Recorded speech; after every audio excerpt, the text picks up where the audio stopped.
Did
I just do that? I guess I did.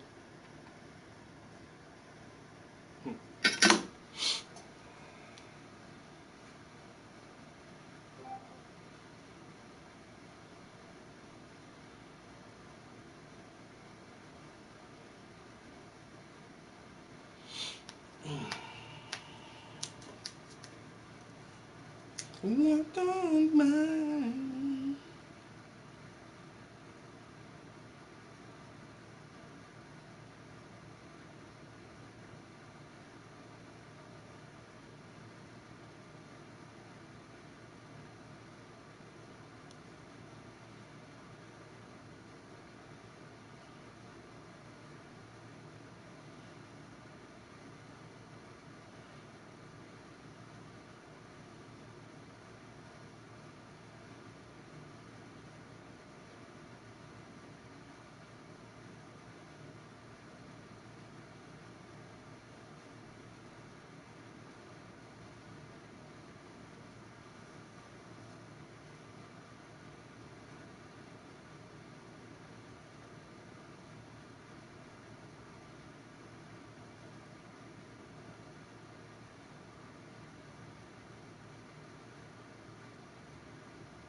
Alright, just checking messages and stuff over here real quick. There's nobody here anyway. Who gives a fuck? Nobody cares about this stream.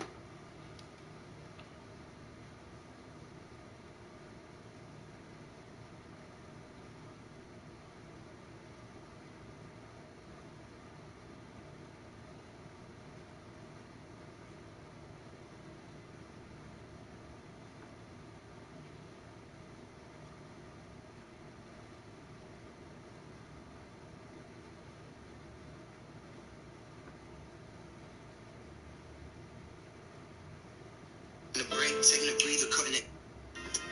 Taking a break, taking a breather, cutting it off, making it even. Taking the space, take me to Venus. Feel like I'm hot, feel like a fever. Too many ghosts, too many demons. Tell me to go, take it or leave it. Tell me to broke, closed doors open ever so slightly. And you said you need a light, well, some night.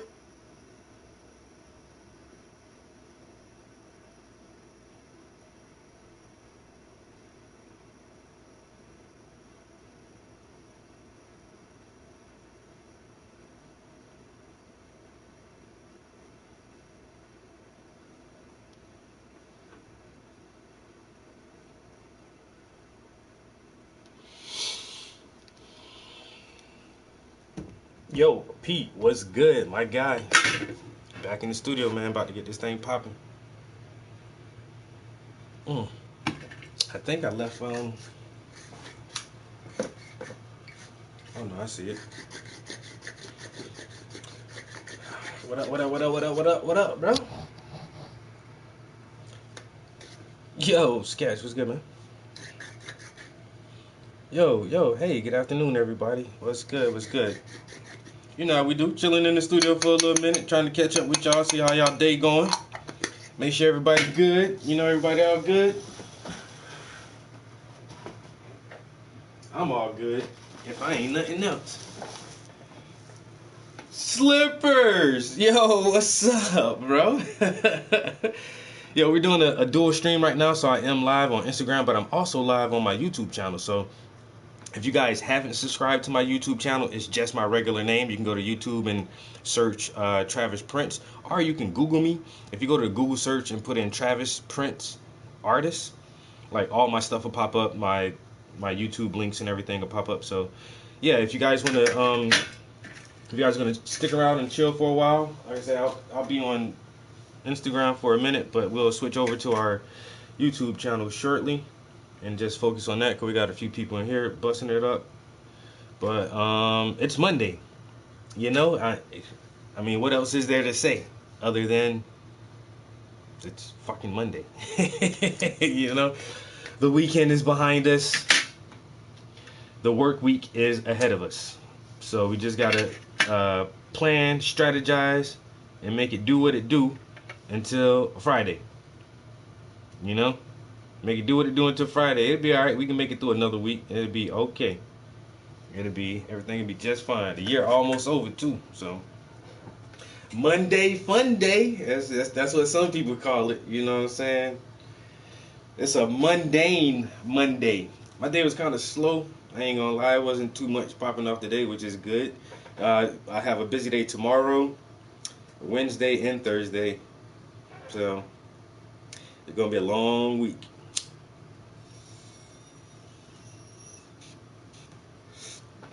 That's why we always gotta find time for you gotta find time for self-care and meditation. And life will beat you the fuck down, and your job don't care. When you go to work and you say, "Oh, I got this going on in my personal life, and I got that going on in my personal," nobody give a fuck about that shit. Nobody don't care. Your job needs you to come to work and do your job. And so, with that being said, we always need some time for self-care. We need time for ourselves to realign our energy, to sit within ourselves and contemplate and strategize our plans of attack, because it don't get no easy. And so that's why you guys catch me streaming all the time. I be trying to push some of this good energy out to everybody else, because I'm gonna find my time for self-care. I don't give a fuck. I'm gonna find some time for me to sit down and chill and do what the hell I want to do with nobody else. Still on the clock. Had to take another role because they didn't want to pay the salary for another specialist. Damn, bro. Once again, man, them companies don't care, man. We just workers, bro. Just workers. Well, my job care about me. That's why I'm still at my job. I love my job. I ain't gonna lie. But most jobs, on average, that shit don't care about nobody. You just a goddamn social security number.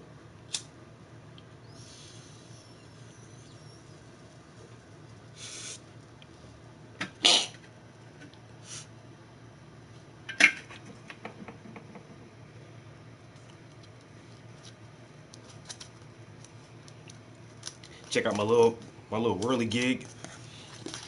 I've had this up here for I had this in the studio for about a week because when I'm just damn. Because when I'm sitting here sometimes I do play with this thing. So this was one of our STEM projects for my after school STEM program, and this talks about energy. Kinetic energy and conservation of energy and displacement of energy, and how energy cannot really be destroyed but just transferred and manipulated. And so this whirligig is a really simple example of kinetic energy being infused into the string, and then you're getting the same amount of energy back from the spinning force. So it's a fun little toy. It's easy to make, and I can definitely sit here and fidget with this shit for hours and just be completely content. It's our responsibility to make our lives better. Oh, I can't read the last part of your comment. It ain't nobody else's. Ain't nobody else gonna do it for us. It definitely is our responsibility, man. No one gonna give it to us. Exactly. And so if you don't take time out for yourself, bro, ain't nobody else gonna make it easy for you. And then on top of that, like, the burnout factor too. If you got things that you're responsible for, if you have people that you're responsible for, especially children, if you're always burnt out, you're not gonna be at your A game when other people need you. When people really, really need you to be there for them, you'll be too burnt out to do any fucking thing. So you can't always go. You always got to take some time for yourself and recharge your own batteries. Because if you ain't up to par, you ain't going to be no good for nobody else. I got, my director at work, this woman don't like to take no time off. And she be working like 75 hours a week. I'm like, I already told you, you're going to burn yourself the fuck out, yo. I'm not about to do that. I say, if I'm not in a good place mentally and physically, I can't help nobody else do shit. When I'm stressing and I'm bugged out, when I'm always anxious about shit, like, you ain't getting nowhere. You can't help nobody when you in that mind state. So self-care is key. I don't give a fuck what your self-care look like, because that shit don't look the same for everybody. This is my self-care. I can sit right here in my studio and take my medicine and sip my grape juice, and I'm just zoning.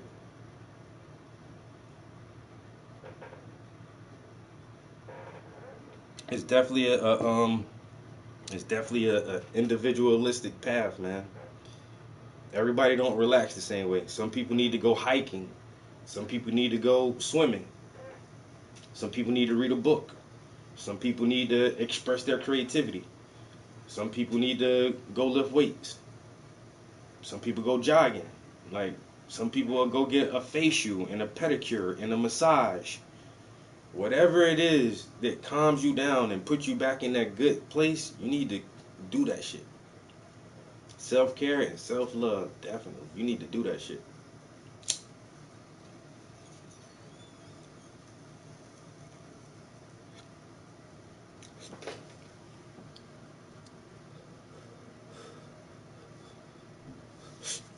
Yo, perfect. What's up? But yeah, like, and once again, I teach life skills classes in the prison, and like meditation and stress management is something that I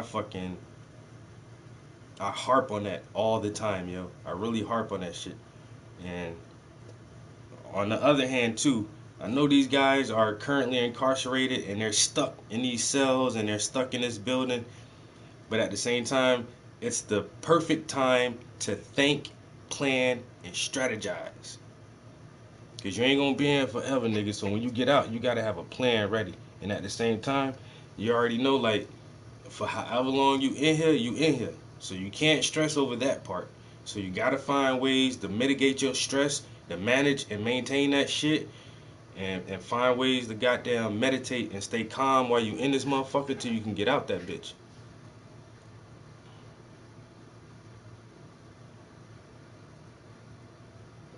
Oh yeah, just because it's aimed and directed for people who are currently incarcerated, I internalize all the material my damn self. And today I was working on our next set of lesson plans, which is damn. Let me find out. I forgot what the fuck our next topic is gonna be. Hold on.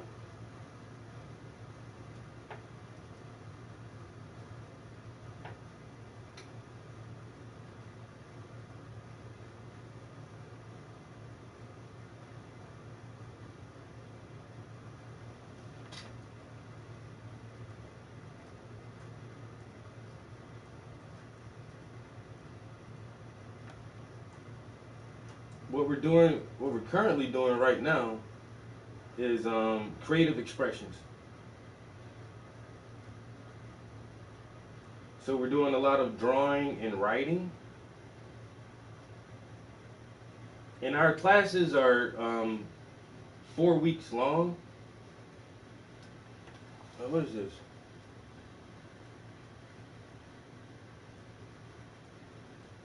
What the hell?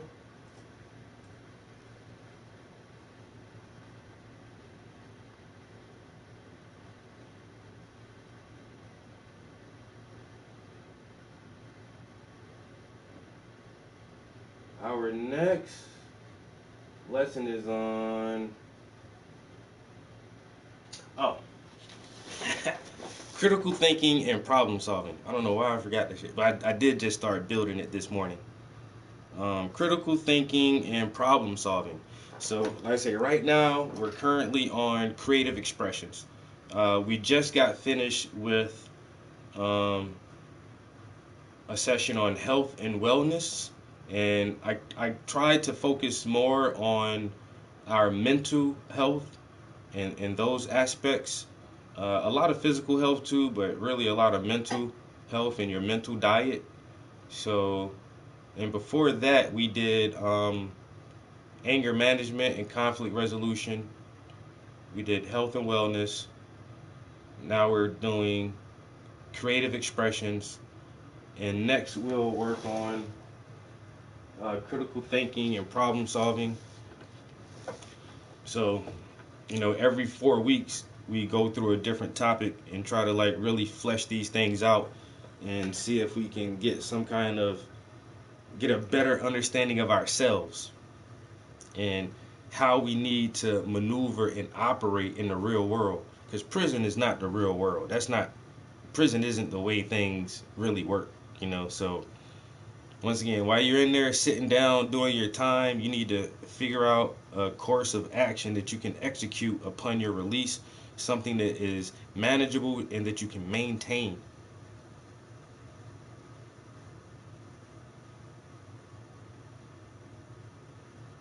They're neurodivergent. Um,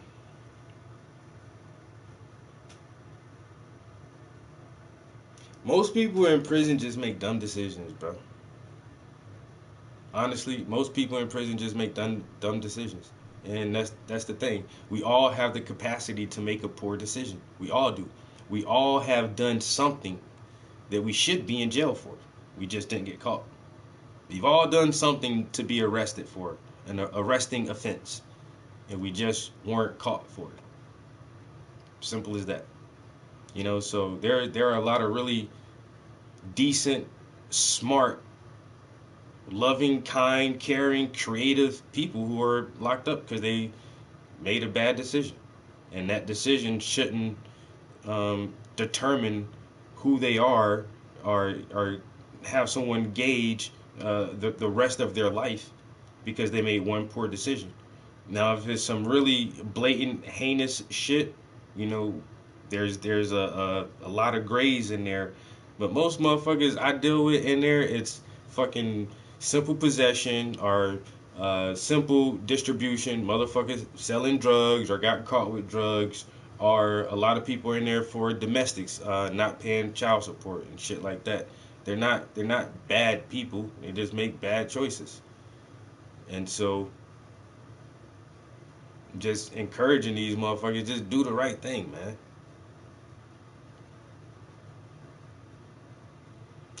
Dumb decisions come easier. The school to prison pipeline. And so once again, that's why I'm happy I deal with the children and the adults. And so I'm trying to get the adults to see, like, stop the nonsense, knock it off. And I'm trying to get the kids to see, stay inquisitive, stay creative, um, stay engaged with education. Keep that open mind, and keep that explorer uh, mentality of youthfulness, and keep them interested in different things so that they don't get bored and fall into dumb shit and just hanging out in the streets and shit. And so if we can just keep them engaged at an earlier age, then we won't have to see them locked in the cage. Y'all caught that, right? Who caught that? Everybody caught that bar? Freestyles. You caught that? You heard that? Y'all heard that, man. I'm a poet and I don't even know it.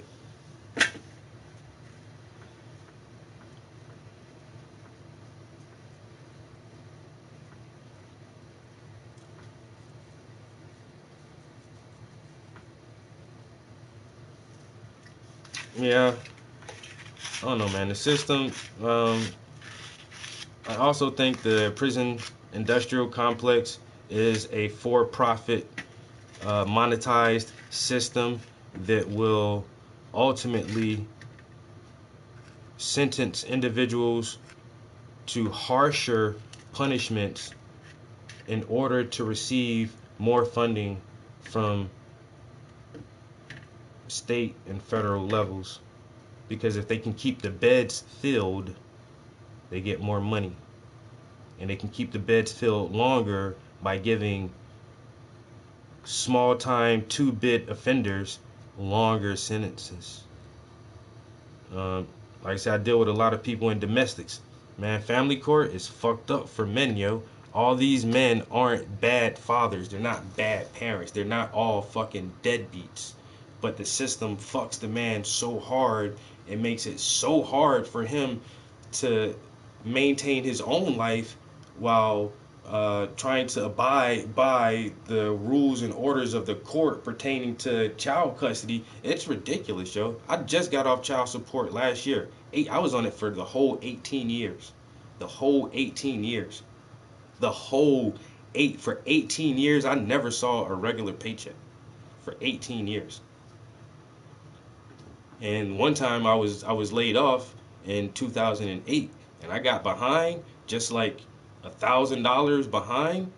Bro, they was already sending letters like, we'll lock you the fuck up. We put a warrant out. You better come pay something now. We're gonna put a warrant on you. I'm like, yo, the family courts is crazy as fuck, yo. So, but then also I tell the guys in there too who have issues with child support, get a fucking job, bro. Get a job. Tell them to deduct it out of your payroll. You won't ever have to worry about it. All you gotta do is go to work. Just work. Have it come out of your paycheck, man.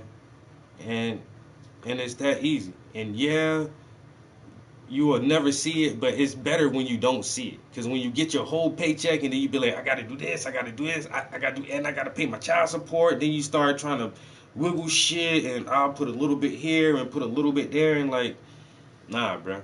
And then on top of that, you need to meet better women and have better relationships so that all these men aren't on child support and dealing with the family courts because the family is fractured and broken and all this other shit, man. So putting the kids through all this trauma and shit. So we just need to tighten up in general. And I see a lot from both sides. So and that's why I like my job, man, because I deal with people. I feel like I can make a connection and really help people. Even I'm nowhere near perfect. No, nowhere near perfect. But if I can like just give a little bit of advice to somebody, because I've been a lot of places. I've been locked up. You know what I'm saying? I've been damn near homeless myself. I've had to start over from scratch and live with family members, and so I've been there. I've sold drugs. I've done it all. I done been in shootouts. I done all kind of shit, yo. So it's it's a passion of mine because I feel like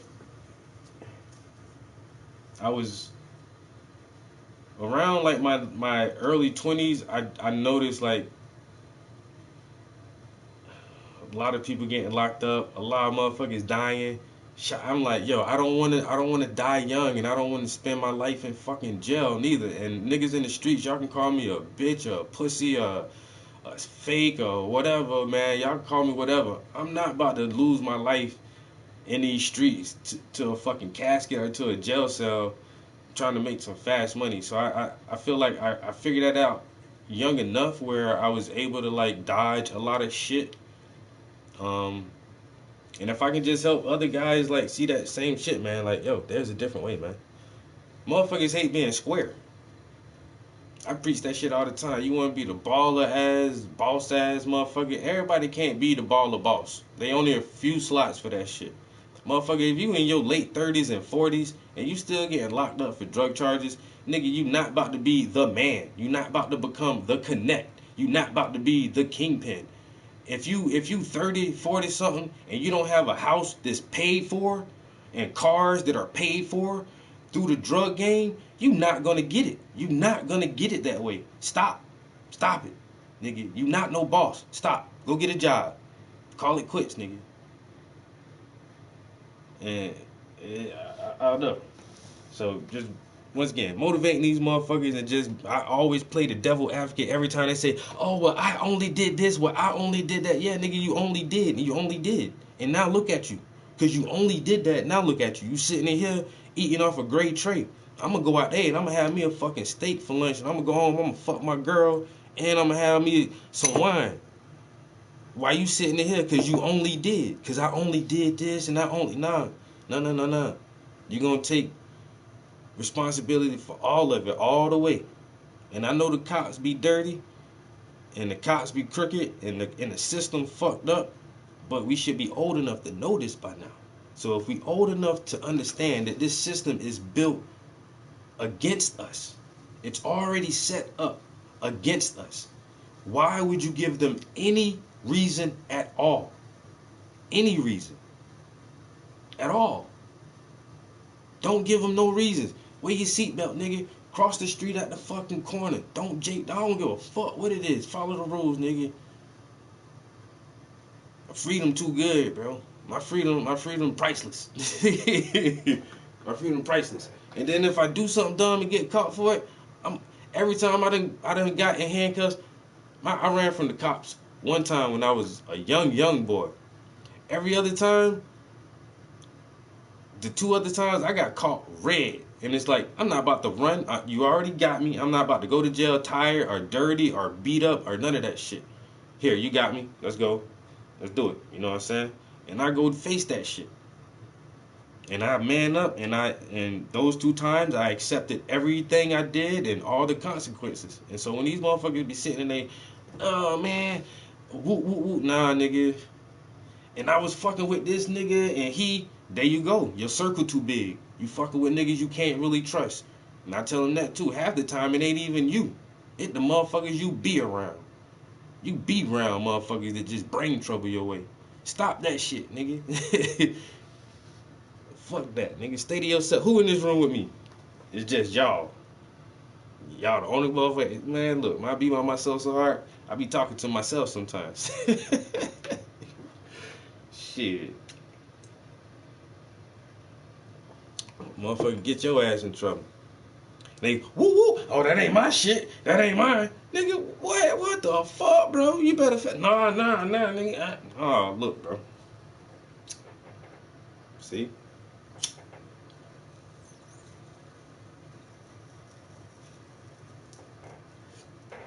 Be kind to your inner child. Be that person you needed when you was a kid. You know what I'm saying? Week 1. Introduction to critical thinking and problem solving. Lesson 1. Understanding critical thinking.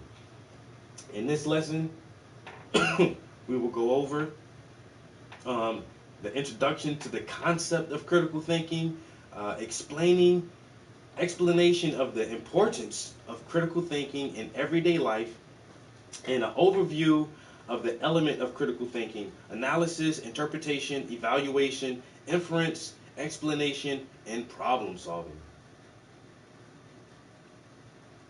And so,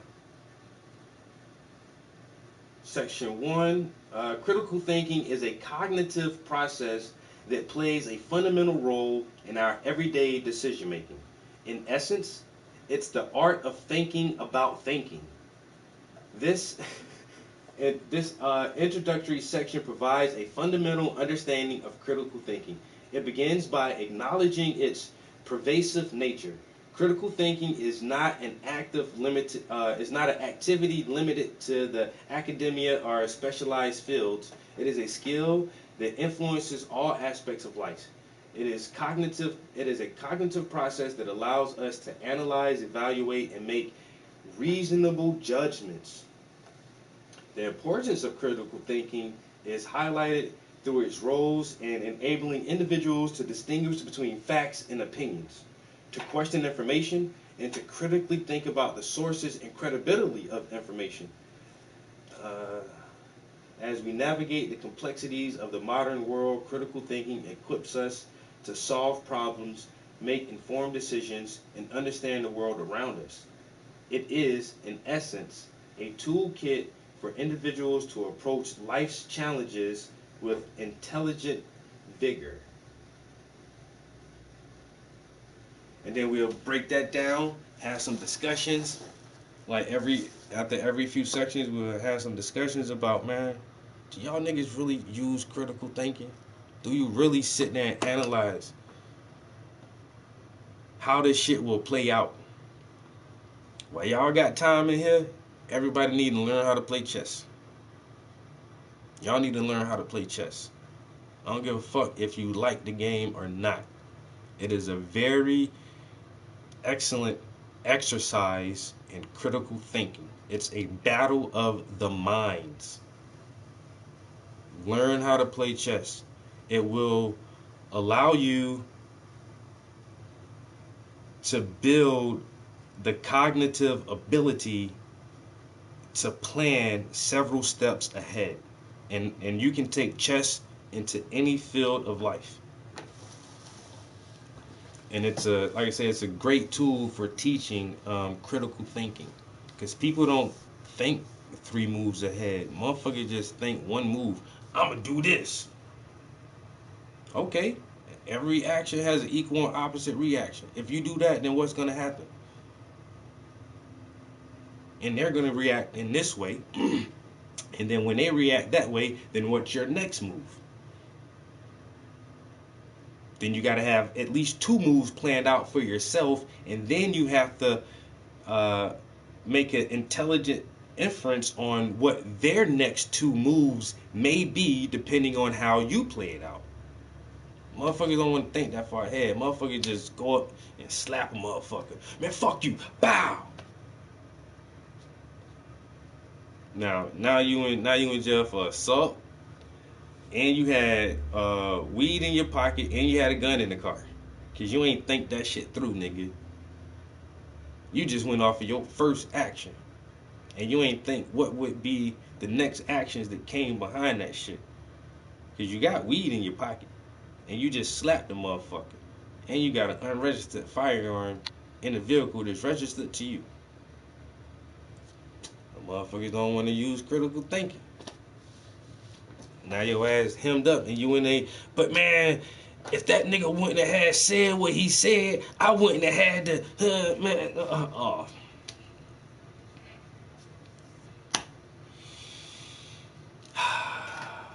Some people just make stupid decisions, man.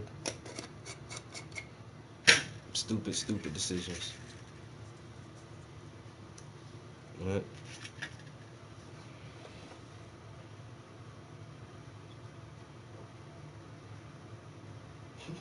See, I think it's gonna play out every time right before I hit that enter key.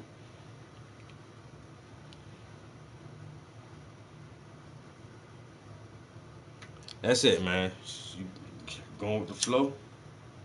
I try to do that, and I think being flexible and being able to adapt um, at a moment's notice is definitely a very strong trait.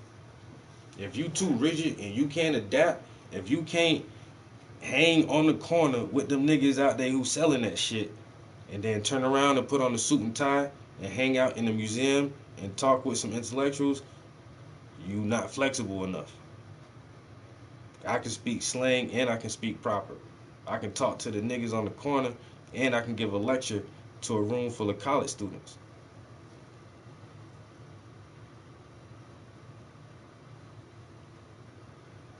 And when I talk about mitigating stress, when shit get too deep and like things are really starting to pile up, you just gotta let it go sometimes. Some people say let go and let God, or however you want to think about that shit. But sometimes you just gotta be like, take a breath and be like, yo, that shit just gonna do what it gonna do. You know what I'm saying? Shit just gonna, and however it play out, I'll roll with that. You know what I'm saying? But it's always decent to have a strategy and have a plan. You know what I'm saying? Prepare. What they say, always expect the best, but prepare for the worst. I'm always expecting the best thing to happen all the time. I always want the best thing to happen for me and everybody I know.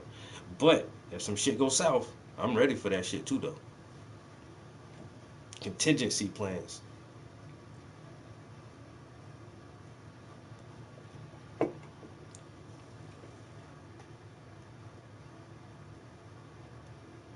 I can play chess strategic.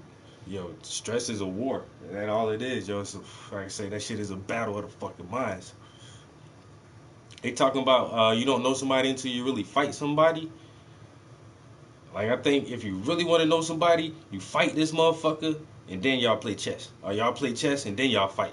Cause you can really learn a motherfucker through that chessboard too. You can really see how a motherfucker think.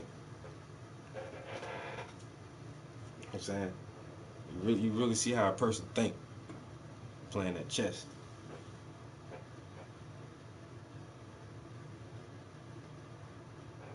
That's the only thing I gamble on. I ain't no gambler because most things you gamble on is a game of odds. I don't like playing with the odds, man. Fuck that shit. I rather play on skill. You know what I'm saying? I rather play based on skill. And I'm not good at a lot of shit like pool, a lot of other things that just take skill. I'm pretty skilled at chess though. Somebody want to bet $20 on a game of chess? I'll do that shit. I play a game of chess for $20, easy.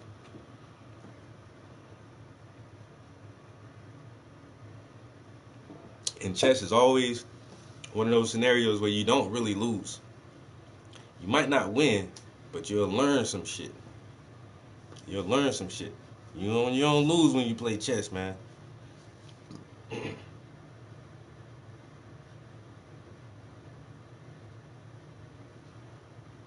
Peace. Slippers, thanks for stopping by, bro. You always learn some shit with chess. I remember this one old head, this one summer when I was really on chess, yo, so much. I ain't gonna lie, yo, I had the hood playing chess.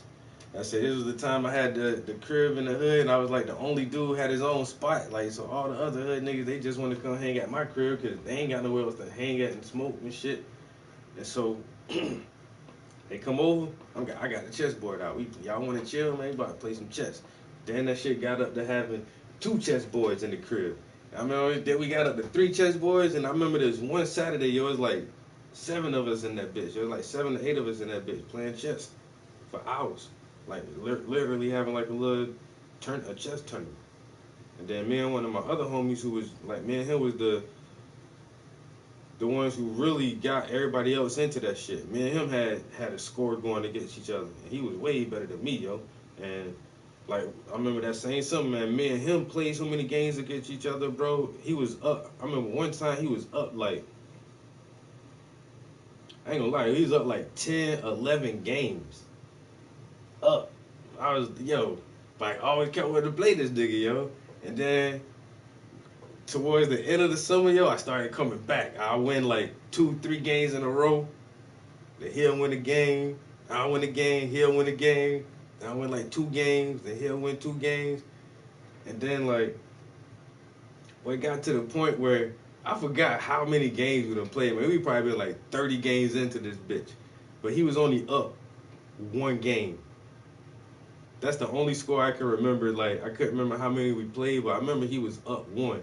And this motherfucker ain't want to play me no more. He told me straight ahead, like, nigga, I'm good. I'm not letting you take the record. I'm like, bro, we gotta play his. Like, nah, I'm good, bro. That motherfucker would not play me no more now. And then there was this other old head, yo. He was like, he lived like two blocks down the street. And like if we walked to the store, like you gotta walk by his crib to get to the store, cause he was on like the side block, but you gotta walk 2 blocks down, and then 1 block up to get to the store.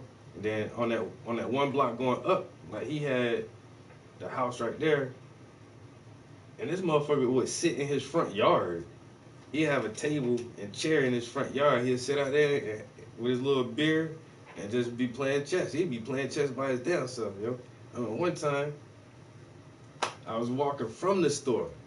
I coming back from the store, and got down. I was like, what's up, old head? You want to get a game in real quick? Yo, he's like, yeah, come on and play. Man, this motherfucker bust my ass so fast, yo. He did, y'all. I swear to God, he did like a fool's mate. Yo, he got that shit on. That was the first time I ever seen that shit, yo. A fool's mate. And like, man, that shit like 5 moves. This motherfucker check. I was like, wait a minute, whoa. Kept playing this motherfucker, man. Then for a couple weeks, I was playing his ass. I could never beat this dude, yo. Never, man. I know I played him about 15 times. Could never beat this motherfucker, bro. And then the one time I did beat him, I don't know if that motherfucker let me win that game, cause I still be questioning that shit too. But the one time I did win, I ain't never play him no more after that. Yo, as soon as I got that win, I'm good, old head. It's been a pleasure. I know I can beat you.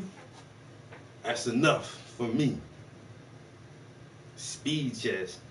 Nah, I can't do that shit with the timer. Man, you be putting that shit on, motherfucker be having a 5-minute game. Man, it take me 5 minutes to figure out my damn move, man.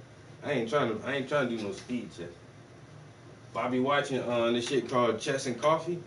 When you go to Chess and Coffee YouTube, so they got some funny ass old head New Yorkers and some New Jerseyans. These motherfuckers just talk cash shit while they play, bro. That shit be too. Matter of fact, I feel like putting some of that shit. The great what's his name? Faldino, or he call himself some weird ass shit, yo. Yo, Coffee and Chess. Yeah, that shit be too funny. These niggas just sit in the park, talk shit, play chess, and sometimes they be having like the chess masters that breeze through that shit. Sometimes the Asian boy, what his name? Start with a G. I can't think of that nigga name, but anyway.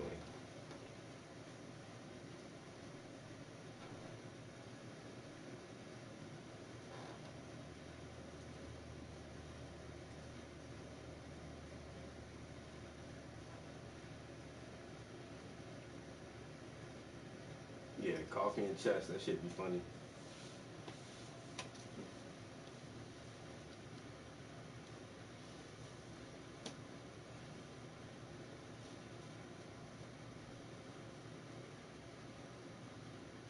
Uh-oh. You get the little challenge. Alright, I'm about to paint for a minute. It's already 4 o'clock. I've been here running my mouth for a minute, guys. Did we play yesterday? No. Appreciate everybody on Instagram stopping by, yo. We'll see. We'll see. I'm about to get into this art for a little minute. Try to work on a little piece of it. Where I put? Oh, I put the tripod in the other room. What's your name? Irene. Glad to meet you, Irene.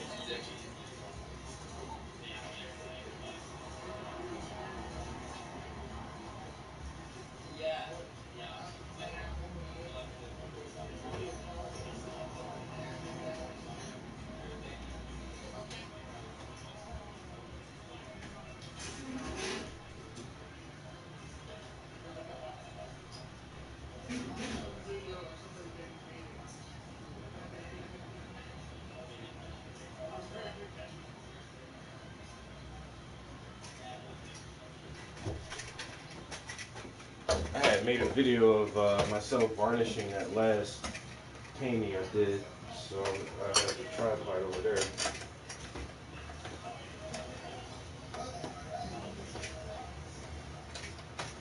How did I do this?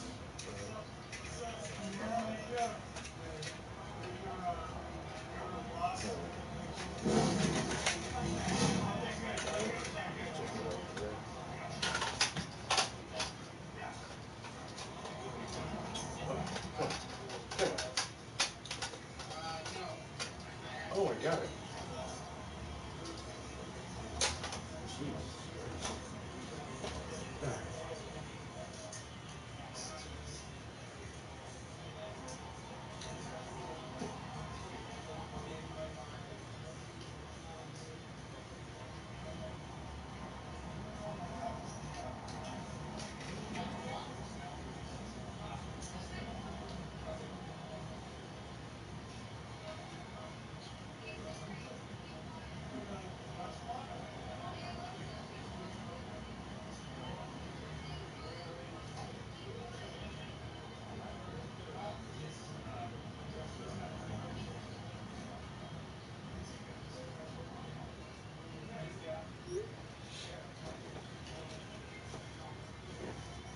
You saw that varnish video? Yeah, man.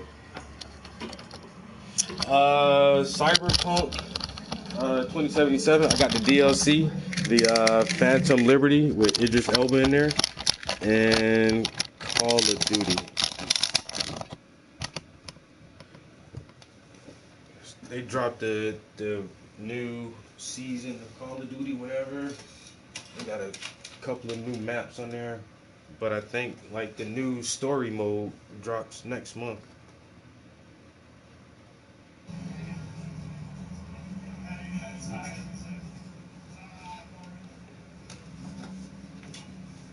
Um, I don't know. I really haven't been excited about any other games. I actually yo, it was weird. They gave us Spider-Man, the first Spider-Man on on PlayStation Network, and I didn't realize it was a limited time only where you can play it. And so I played the Miles Morales. When that first Spider-Man came out, man, I was like, man, I ain't playing no damn Spider-Man game. But then I played the Miles Morales game, bro, and that shit was hot, bro. That shit was so hard. I was like, oh shit, okay. Alright, so then I was like, oh, I can play the first Spider-Man for free. So I jumped back in there and I started playing the first Spider-Man. I was like, yeah, this shit is pretty damn good, man. And then I was like, I was less than halfway through the game, and then they took it off. And I was like, what? And I went to the store, and it was like, oh, you gotta buy it now. I'm like, how the fuck you just let me play that shit for free? And now I gotta, man, that shit pissed me off. And so I was thinking about getting Spider-Man 2, but honestly, like over the weekend, I just watched somebody else play that shit, man. I don't watch the damn near the whole game now. He got like 8 parts to it. He broke it down into 8 parts. I don't watch like 5 of them. So ain't no reason in me buying the Spider-Man game. Um, I said I was really super hyped about playing Starfield and getting but then like you say you gotta buy the Xbox and then buy the game. So altogether, it's like, do I really want to spend $300 just to play one video game? And it's like, damn, that's an expensive ass game.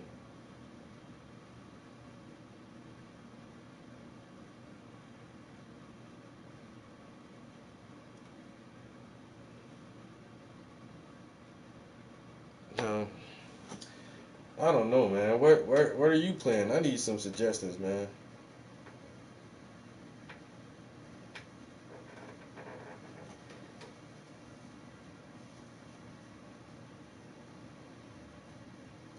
Yeah, and I'm really thinking like there's for me, honestly, like out of everything I've been seeing, man, I'm just waiting on Grand Theft Auto, basically. Because I was hyped about the remake of Saints Row. They fucked that up, and now they gave it to us for free. And I was like, after all the critiques and everything, and I did watch a little bit of gameplay, and people were really harsh about it too. And I was like, damn, is it that bad? And they gave it to us for free, and I played like 2 hours, and I'm like, I'm so good on this shit, yo. I'm so good. And like honestly, like my character build was about 30 minutes, so I really only played like maybe an hour and a half or hour and 15 minutes of the game, and I'm like, nah, it don't feel the same. I don't know, and I know it's not supposed to feel the same, but still, I just. Hmm.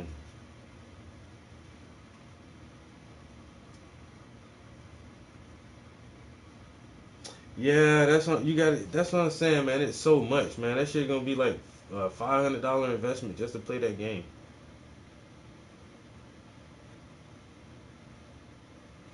Disco Asylum,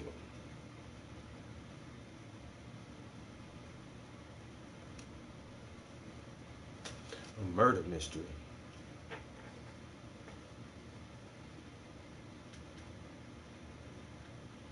Oh, I did watch somebody play a little bit of that VR.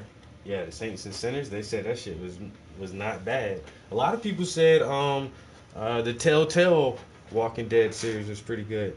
And I played like the first episode of that one when you were the little girl trying to get out the house, and then you meet the guy who's the black dude who saves her.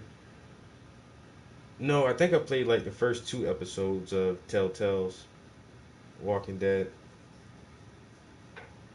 Well, I don't know. The Walking Dead is a good franchise. The TV shows, they get watered down a little bit, and they're trying to branch off and expand into so many different universes and stuff.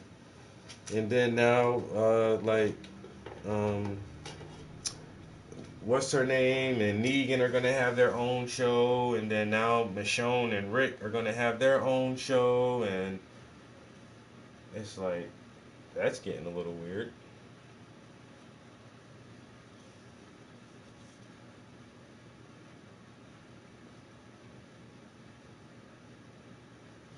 The Raw Alley.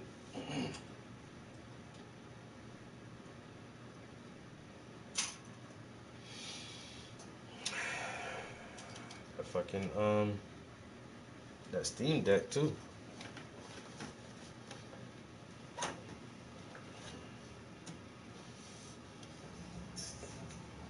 I might need to move this closer, and I could probably move you guys closer. If let's see if I put this here. I'm gonna try to work on her hand right here. Oh, they not talking shit in this one. They serious as a bitch.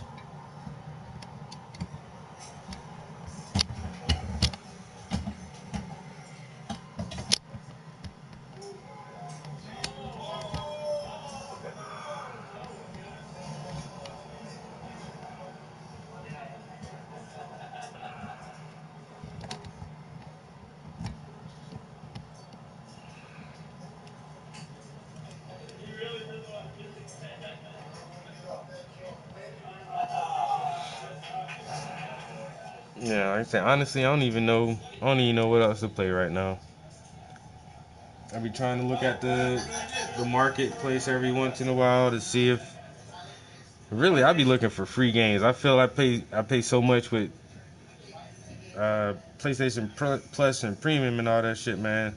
Y'all should be able to keep me entertained with that shit.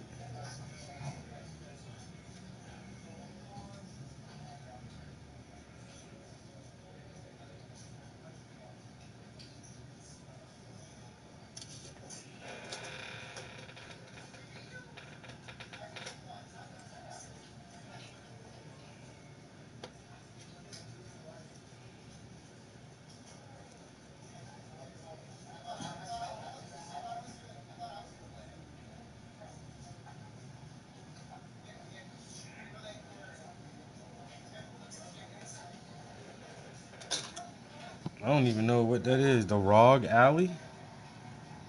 Now I'm gonna have to look this shit up.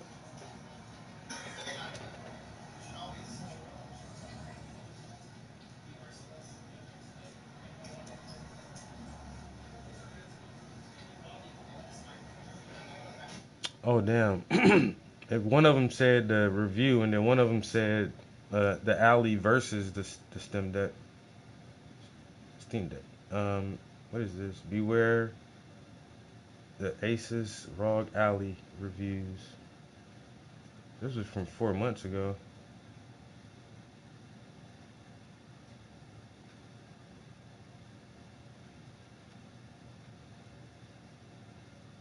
Hmm. How come I ain't never heard of this shit, yo? What the hell is this?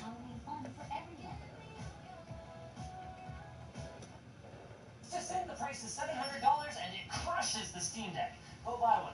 That's what I'm going to be doing. Dbrand sponsored this video, and it sucks to be them because this is all they get. A 30-second clip of me telling you to go to Best Buy and buy an ROG Ally. Which is especially funny because they don't even make skins for it yet. I'm kidding, of course. You guys are getting a full video. And it's going to be a long one that dives into what makes the Ally great and address the inexcusable BS that ASUS dished out during the device preview for this thing. Custom SoC? No.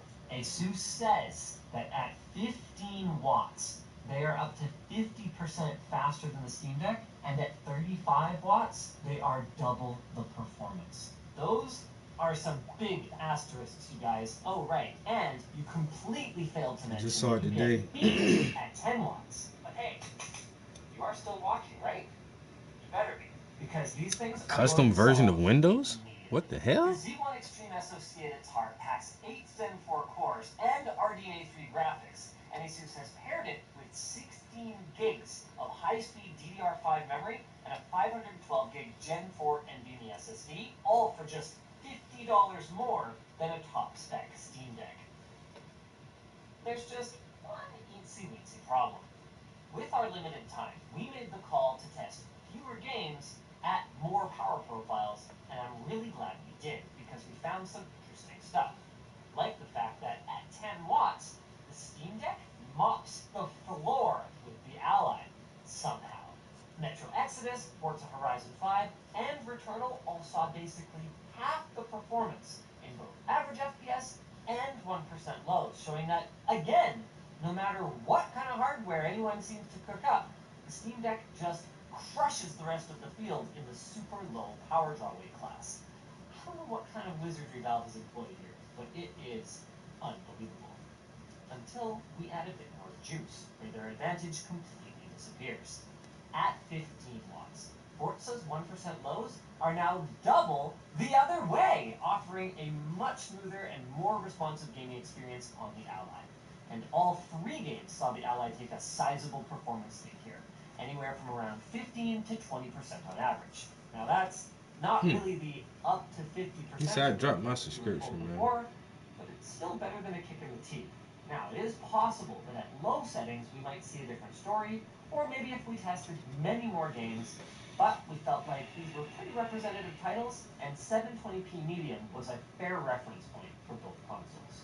What isn't fair is how hard the Ally starts dunking on the competition at 25 watts. We saw anywhere between a 40 and nearly 70% advantage across our test suite, which, to be fair, isn't quite apples to apples. The Steam Deck runs at 800p rather than 720p, But in the real world, I would much rather have the smoother gaming experience than the extra little bit of vertical height. It's not small. Like, it's the difference between playing on medium and playing on ultra. It's the difference between playing at 30-ish FPS and playing at almost 60 FPS. And it gets even better.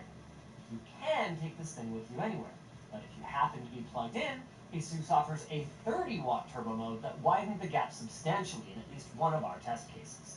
I mean, look at this. This is Metro Exodus, a visually impressive AAA title released just a few years ago, and it's running on medium settings at 100 FPS on average. On a handheld. I guess ASUS finally did find incredible. Now, one similarity between the two devices is the battery. Both are packing 40 watt-hours, and at 15 watts, which is a good power balance for both of them, and matched screen brightness at 60 Hz, we found that the Steam Deck's performance was a little bit longer. However, it's worth noting that the Steam Deck's included charger is only 45 watts max versus the Ally's 65 watt charger, so the Ally crushes the deck when it comes to charging time. Unless, of course, you upgrade to a third-party charger, but by the time you do that, well, might as well pay the extra money and got one of these. Because here's something the Steam Deck can't upgrade to. 1080p, baby! And not only is the Ally's display higher resolution, This shit got a lot of damn features in it. What the hell? And while many, I dare say even most of the games that you'll wind up playing on these devices won't reach such high frame rates, whether it's due to performance or due to frame rate limiters, some of them will. And even for those that won't, it also supports variable refresh rate to reduce screen tearing, leading to a much smoother and more enjoyable experience in everything from games to Steam Big Picture mode, ASUS's Armoury Crate, or even plain old Windows 11. More on Armoury Crate and Windows later though, because I'm not done talking about how great this display is. ASUS advertises 7 millisecond pixel response times, but we measured an average of 4.4 with virtually no overshoot. I just can't get over how smooth this thing is or how beautiful the colors are. We didn't quite reach the 100% coverage of the sRGB color space that they advertise, but 95% is not only not bad, it trounces the Steam Deck's measly 73%, resulting in a noticeably richer, more vibrant picture that really pops. At least, as long as you keep it protected with a tempered glass screen protector from Dbrand. There, I mentioned you guys, alright? This is especially true if you crank the brightness to 500 nits, which makes it genuinely playable outdoors on a sunny day. At least for a little while. It's worth noting that, like the Steam Deck, if you crank everything, especially the 120 Hz refresh rate, you're not going to be gaming for very long under the shade of that tree. The display is surprisingly color accurate too though, managing an average delta-E of just 3.6. But it's worth noting that both of our devices skewed a little bit cooler in color temperature, and adjusting the color temp on the Ally only seems to bump up the reds a bit, so we'd recommend leaving it on default. Now, since CalMan isn't supported on Linux right now, we have limited means of measuring the deck's color accuracy, but I can tell you that with its much worse color gamut, it is certain to be worse. One thing we were able to compare, though, is brightness. The Steam Deck is advertised as 400 nits typical, but we've actually measured over 550 nits on 2 separate decks, which clearly beats even the impressive 500 nits that we measured on the Ally. Why Valve is advertising it so low? We have no idea, but side by side the Steam Deck is visibly brighter, if only by a bit. The deck also gets dimmer than the Ally too though, something that I care about a lot as someone who games in bed late at night. We measured just 4.6 nits minimum on the Steam Deck, and 14 on the ROG Ally. To be clear, both are really good, but once again, Valve is cooking up a secret sauce that I wish the competition could match. Fortunately for ASUS, they have their own secret sauce. Their zero-gravity thermal system. As stupid as that sounds, it works. While both devices stay cool inside and out, the Ally stays cooler where it matters the most, under your hands. And this is largely thanks to the addition of a second heatsink under the hood that gets its own dedicated vent at the top. Now don't get me wrong, the exhaust on the Ally gets hot, especially if you're gaming in turbo mode, where the whole device can drop to 48 watts. Whew! Feels like a hairdryer. But what's great is that the vents are positioned in such a way that it shouldn't ever bother you, and I'm much happier with all the heat venting away from the device instead of spreading through the plastics into my hands. It's almost as comfortable as our new Northern Lights t-shirt. Check it out, lttstore.com. Now, most impressively, the Ally does all of this while staying shockingly quiet, and I can't express how big of a difference this makes. I mean, I can show you these graphs where you can see this bump at around 800 hertz that represents the whine of the Steam Deck fan. Apologies, by the way, for our high noise floor here. We're still waiting on our acoustic testing chamber. But the bump doesn't tell the experiential story. And it's huge. Like, it's the difference between me recommending that you play with headphones on and telling you to put your headphones away and just listen to these awesome speakers. That was another pleasant surprise.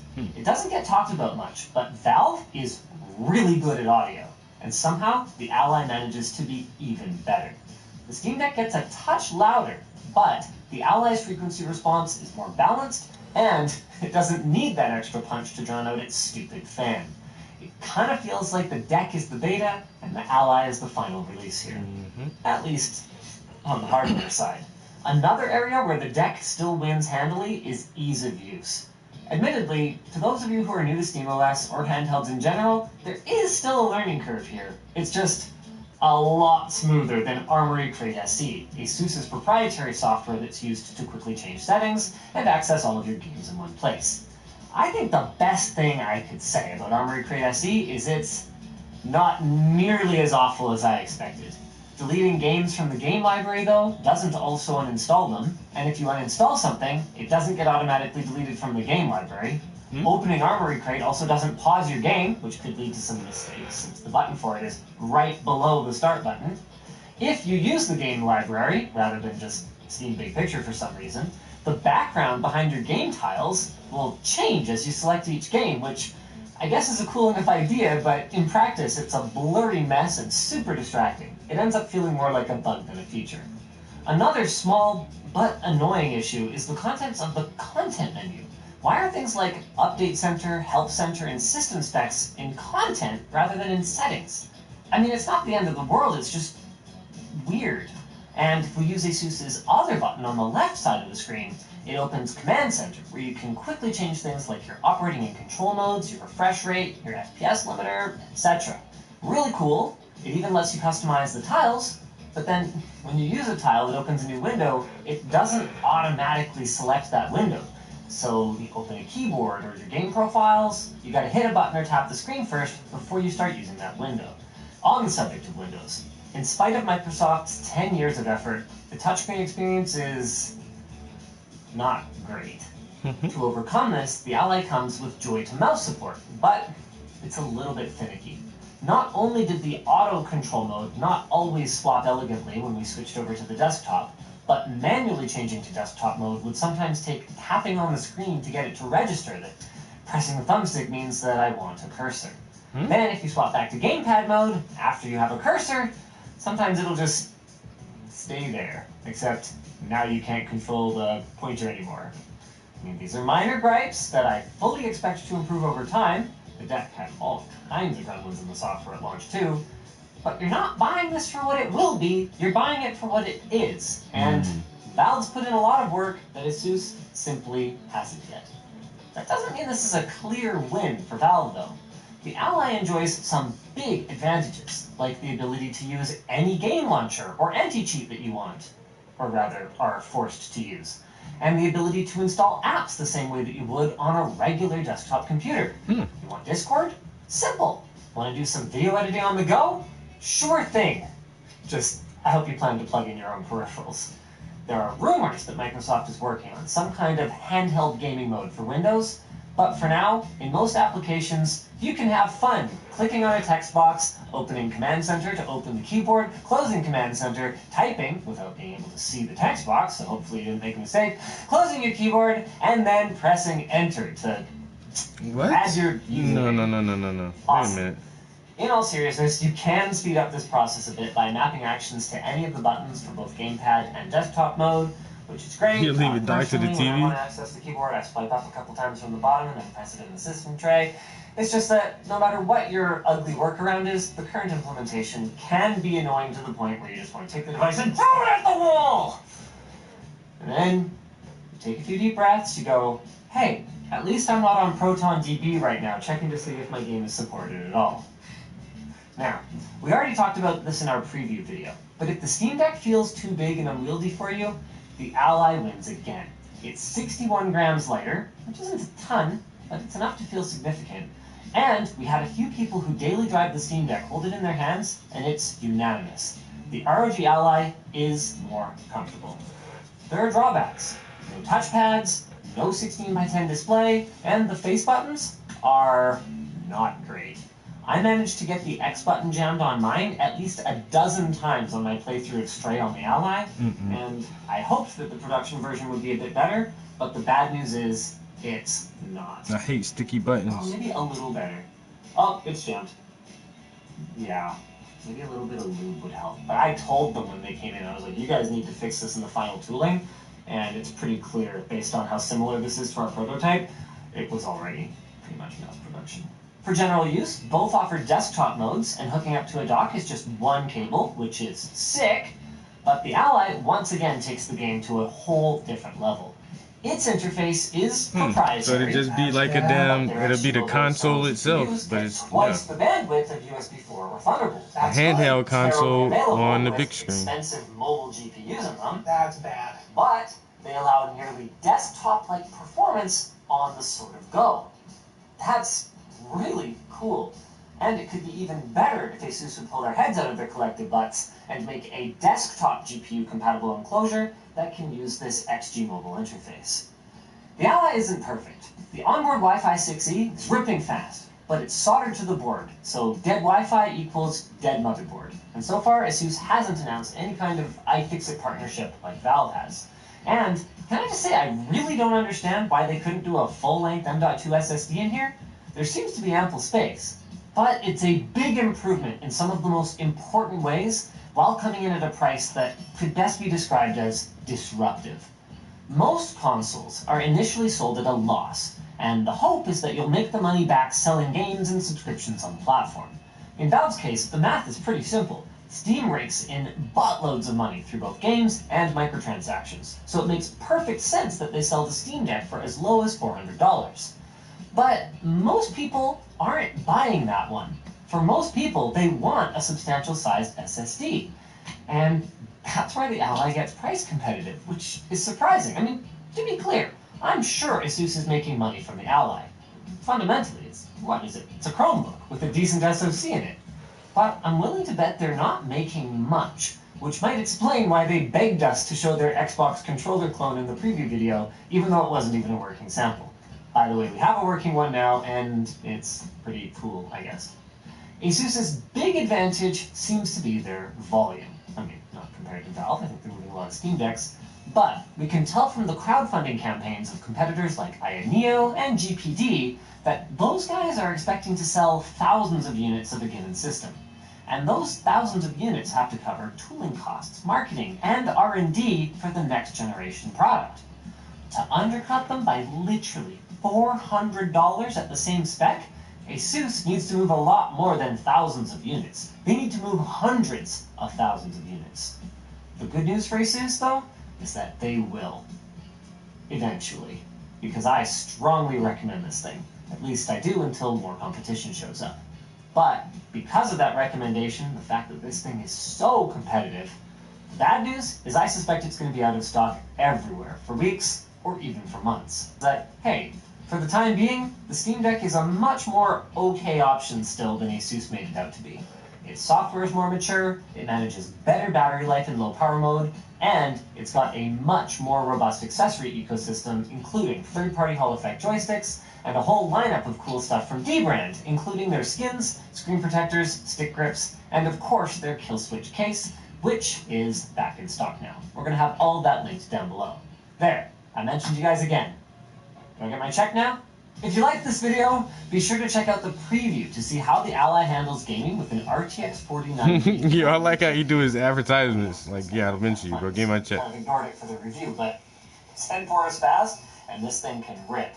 At least this version of it can. You might have noticed we ignored the lower-end version of the Ally. Yeah, not hundreds of thousands? Come on, bro. That's because we don't have one yet, and also because we kind of agree with ASUS. Most people are probably going to go for this one based on the price and performance difference. At least on paper. I guess we'll see. In Platinum Plus, Yeah, everything sounds good on paper, my guy. dare to dish differently. But like you say, with the economy how it is right now, any kind of startup or new product, man, look, man. Notice that we cover an awful lot of different video games on this channel. Over the years, we've ranked entire franchises, applauded critical darlings, and publicly shamed those that let themselves down. Bloody hell, look at him go. What we've never done, however, is curate a list of the games that are, in our humble opinion, nothing short. But we always know who's making that money. Ain't that right, Puff? News. Joe Biden is bundling together a series of really complex global conflicts in order to get loads and loads of money for potential escalating wars with China, Russia, and across the Middle East. Bundling all these things together to get new aid in a rambling, incoherent speech is surely a great thing for all of us that are looking forward to Armageddon. Hello there, you Awakening Wonders. Thanks for joining me on our mutual voyage to awakening that we undertake together in increasingly complex conditions where it becomes difficult to ignore that there is a requirement for a seismic, epochal shift within us and beyond us. I'm, of course, referring to the numerous conflicts across the world that don't seem to have resolution anywhere in mind. Ukraine and Russia is prolonged. Israel and their Middle Eastern conflicts are so complicated and agonizing even to reflect upon, and potential wars could be beginning as a result of the relationship between China, Taiwan, and American financial interests. Joe Biden, just yesterday, in an extraordinary and rare speech, has requested more aid that puts these complex, distinct, nuanced, difficult conflicts into one bundle. When is it ever a good idea to bundle different things together? When was the last time we heard bundling in the news? Wasn't it when they were bundling together subprime mortgages? Aren't these very difficult, very distinct matters that require discrete reflection and contemplation? I don't know. Let's work that out together. Remember, download the Rumble app. You can see us there every day. Turn on the notification bell so you're informed every time that we make content. Not like on other platforms where they don't inform you at all. We stream at these times and we want you to join us there. Let's get into Joe Biden's peculiar speech and think together, how should we be approaching this rather unique moment in human history together? President Biden's national address tonight was designed to convince Congress the U.S. and the world will be safer if we help fund not just Israel,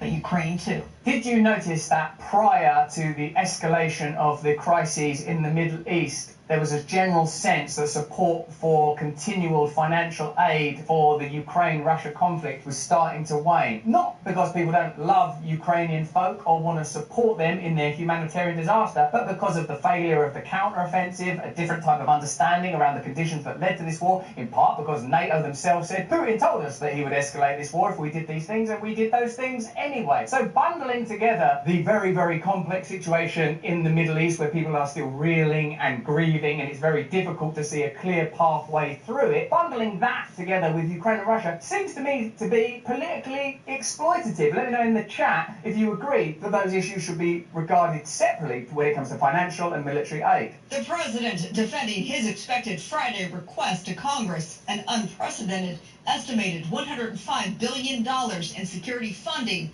for Israel and Ukraine. $60 billion is said to be slated for the fight against Russia. So more than half of that aid for an ongoing conflict, which we've been told for a long time isn't a proxy war, that has been steadily escalating. Are you beginning to become concerned that we could be months or at most years away from a situation where there is a war, a hot war, as Tucker Carlson predicted, between the US and Russia, a conflict which is scaling up in Southeast Asia between China and America, you know, the military bases that are already there, and the semiconductor matter in Taiwan, and involvement in a conflict including multiple nations potentially in the Middle East? What would that be like? You're already seeing news reports where people say, yeah, America can have that level of conflict. Joe Biden saying, in my view, somewhat glibly, we're the United States, for Christ's goddamn sake. We can have as many global wars as we want. We can have another war, another planet. We don't even get me and tell us, what about one over there? Isn't this difficult enough without you reaching for a telescope to find some far-flung planet we can start profiting from? I mean, having a war with? I mean, what is it we're doing? Good evening, my fellow Americans.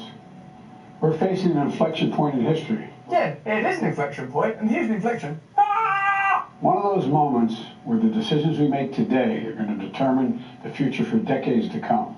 I know these conflicts can seem far away. No, actually, they're starting to seem increasingly local because there's one escalating in China, there's one in Europe, and there's one in what we call the Middle East. So wherever you are, you're quite near to it. That's the thing about World War III. There's no escaping it. It's natural to ask, why does this matter to America?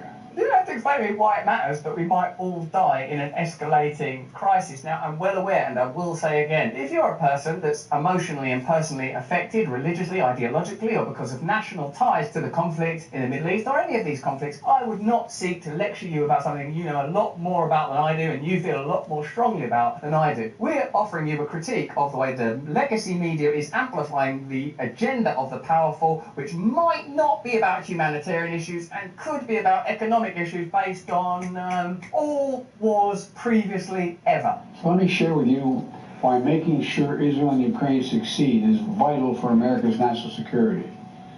You know, history has taught us. There's sort of a few lessons in history. Here's one. When you look back at wars that America got involved in because of what they said were humanitarian reasons, it looks like that wasn't it at all. Sometimes they say, for example, there are weapons of mass destruction, and there aren't weapons of mass destruction. Sometimes they attack Iraq straight after 9/11, even though most of the people involved appeared to be from Saudi Arabia. So history teaches a lot of lessons, and I would say perhaps the strongest lesson is do not trust authority. Don't seek to judge the feelings of people that are involved in a conflict in ways that blessedly I can't personally imagine. Remain open-hearted and loving to the possibility of peace. See how you can be of service and value, and stop starting wars all the time just because it's convenient for Raytheon and Lockheed Martin. You know, history has taught us that when terrorists don't pay a price for their terror, when dictators don't pay a price for their aggression, they cause more chaos and death and more destruction.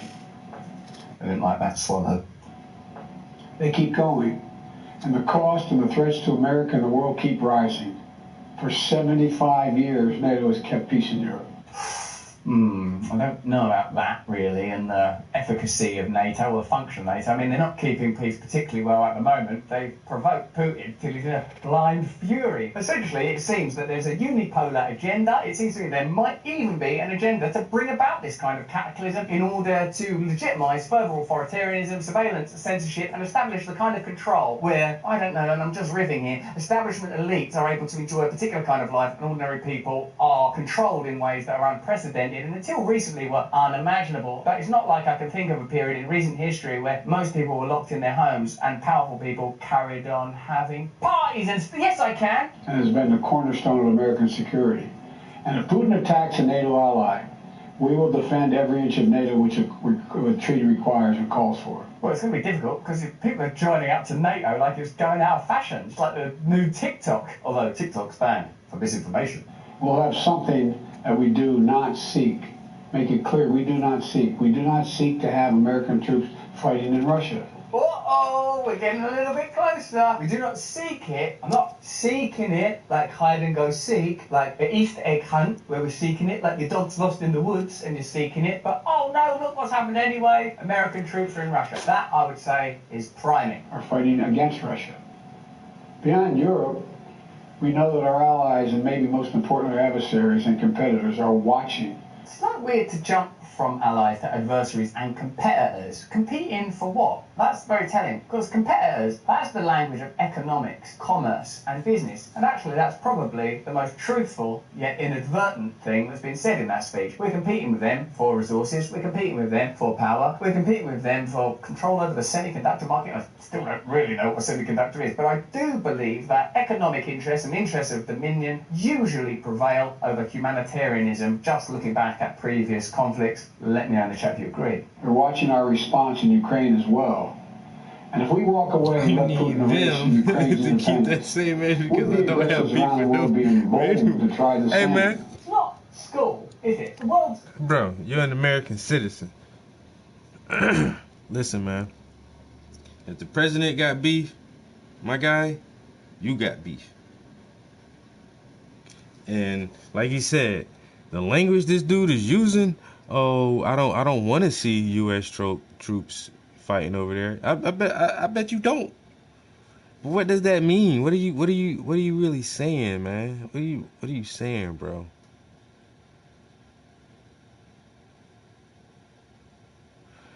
That shit looking real fugazi right now, man. I don't like it. Boom. What's good, man? Boom, boom, boom, boom, boom, boom, boom, boom, boom. Tell me what you gonna do? Ain't no Hey man, you an American citizen, bruh. You win this too, nigga. You ain't here. Them Russians gonna come over here, boy, with them Chinese. And just imagine that shit. The same way we go to their countries and be telling these motherfuckers, get on the fucking floor now.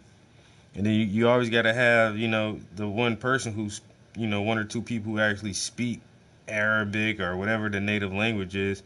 So they're gonna invade us. You have some big ass Russian motherfucker yelling at you in English, but with that Russian accent.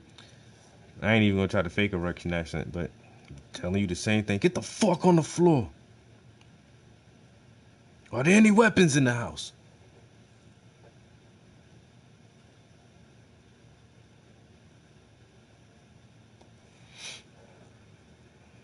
Well, I don't think America will ever be invaded.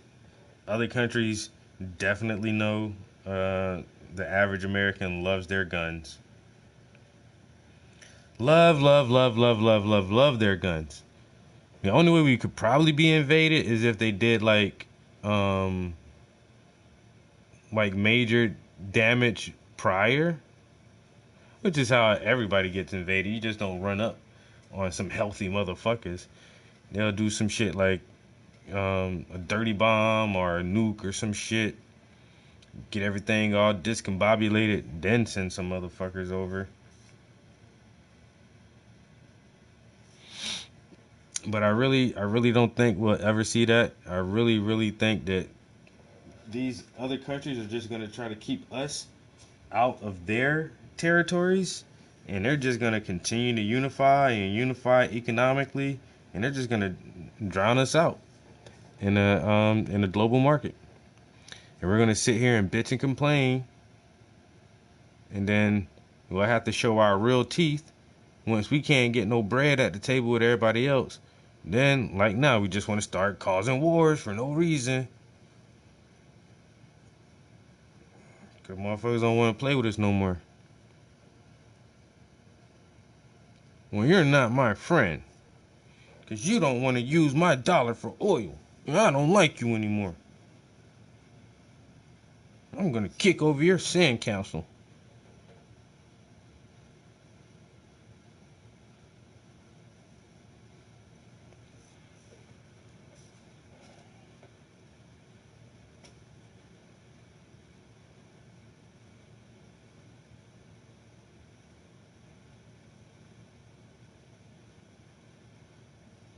Yo, thanks, bro.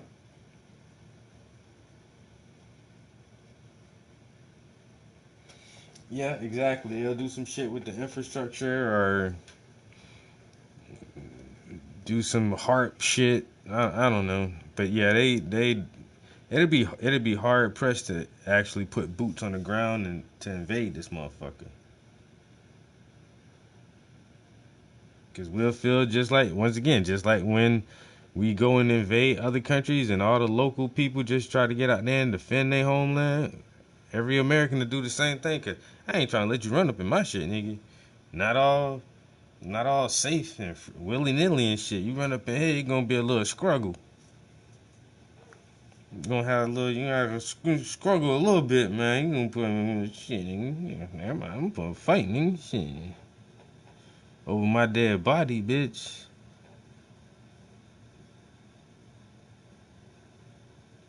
I'm gonna put a little struggle.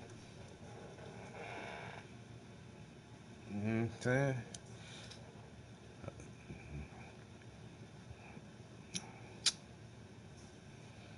But I do feel like, once again, man, in our lifetime, bro, they gonna be some shit, man. These motherfuckers won't calm down. once again, you can see when an empire is starting to collapse, man. This motherfucker, they grasping at straws, man. Motherfuckers start grasping at straws. Just trying to start anything to keep anything going. Once again, man, everybody else can see that shit, bro. You think other motherfuckers don't have goddamn... Everybody done read The Art of War. Everybody done read 48 Laws of Power. Everybody done read The Prince.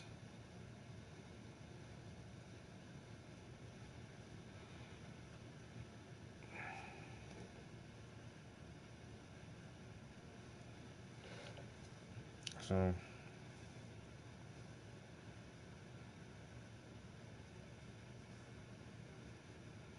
Rome number 2.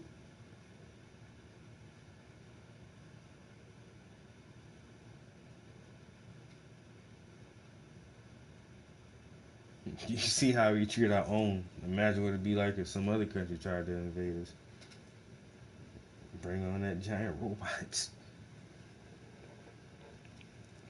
Yeah, and that's the thing too. The rest of the world sees how we treat ourselves over here and how we do people.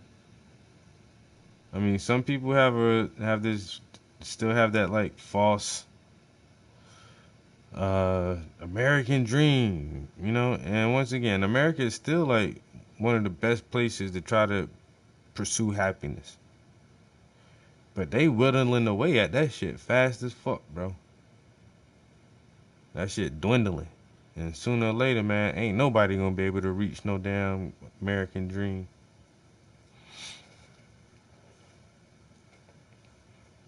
Unless you're willing to suck and fuck your way to the top, you ain't gonna make it off of merit and hard work.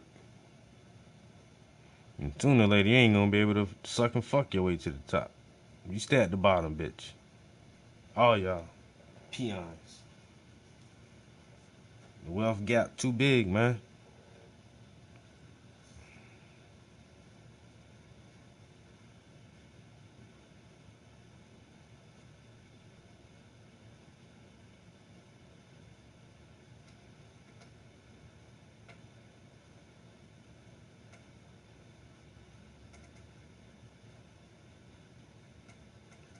Clear value tax, a stock market warning. Uh-oh. Bro, them stocks been dipping lately, man. I've been trying to buy more since it's low. But damn. What y'all doing? I gotta start checking out Nancy Pelosi. What y'all investing in right now, Nancy? What y'all selling off? Go ahead, let me get that little tidbit. Get that little bit of insider training real quick, girl. I'm just trying to stay in the know. This is my retirement plan.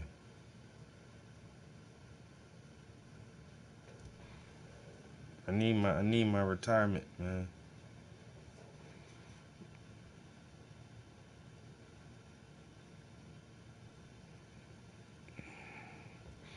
Man, at this rate, they gonna come up with some damn drugs that make you live to be 120 years old, and you can't retire until you 80. You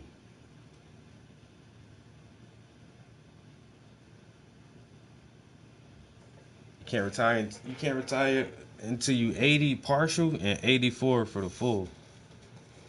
Watch.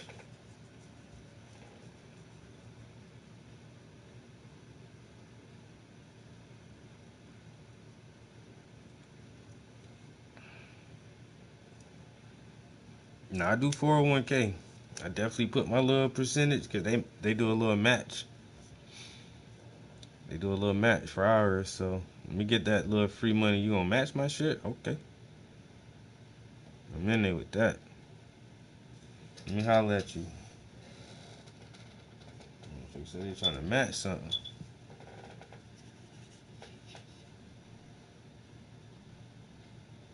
Next 5. I feel you, bro.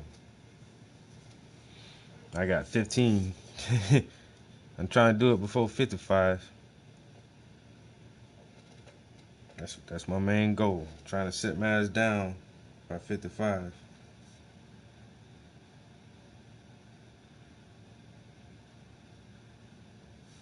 I feel like it's obtainable.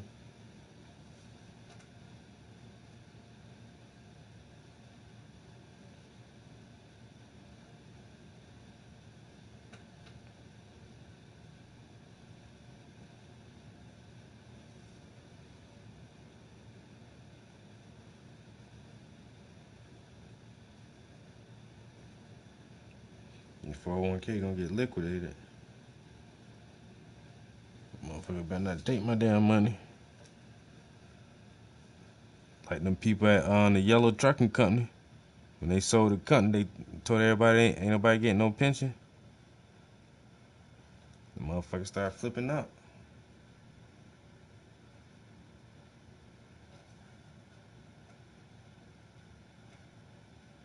I wanna be just like that, man. Fuck my fucking 401k at, man. Owe me.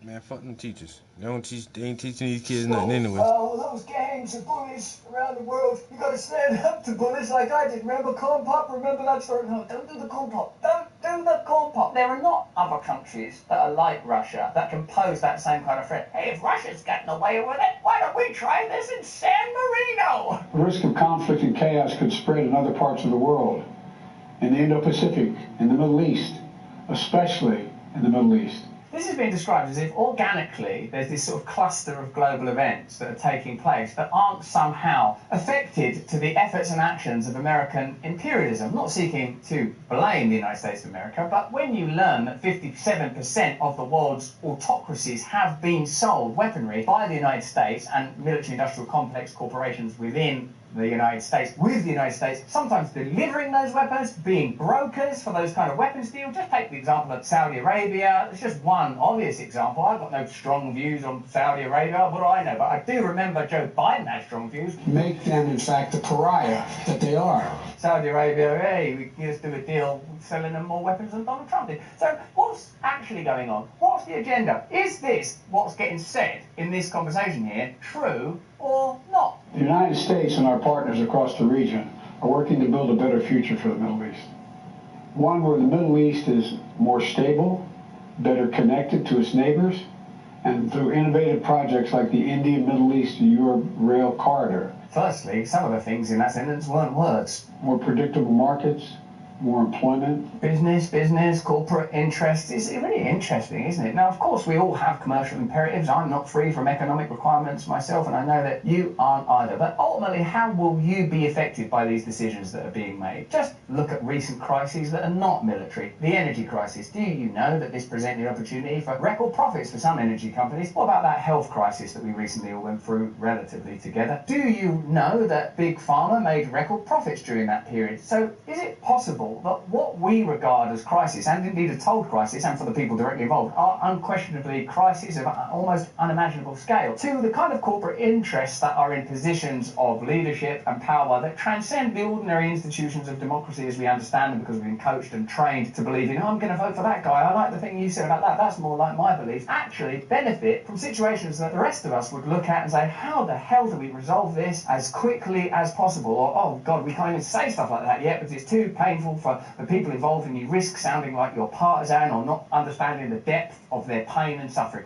What you shouldn't, I don't think, be doing is making it worse, or even if making it worse is too much of a contentious thing to say, given the scale, scope and nuance of these conflicts, profiting from it. It benefits the people who would benefit the people of the Middle East and will benefit us. Like, I trust a president a lot more that said, firstly and foremostly, all of those people that profited by investing in weapons companies that are members of Congress with actually said you can't be in Congress anymore because your priorities are clearly off. I mean, you're supposed to be here helping us reach a consensus based on what we imagine is the will of the people of America. And I can't imagine the will of the American people is, well, who wants to profit from this? Guys, you should invest right now. Is that a good representation of your feelings, of your values, of your morals? This isn't being addressed right now. That's just business as usual. And business as usual is what I'm worried is what's happening. American leadership is what holds the world together. I don't know about that when you look.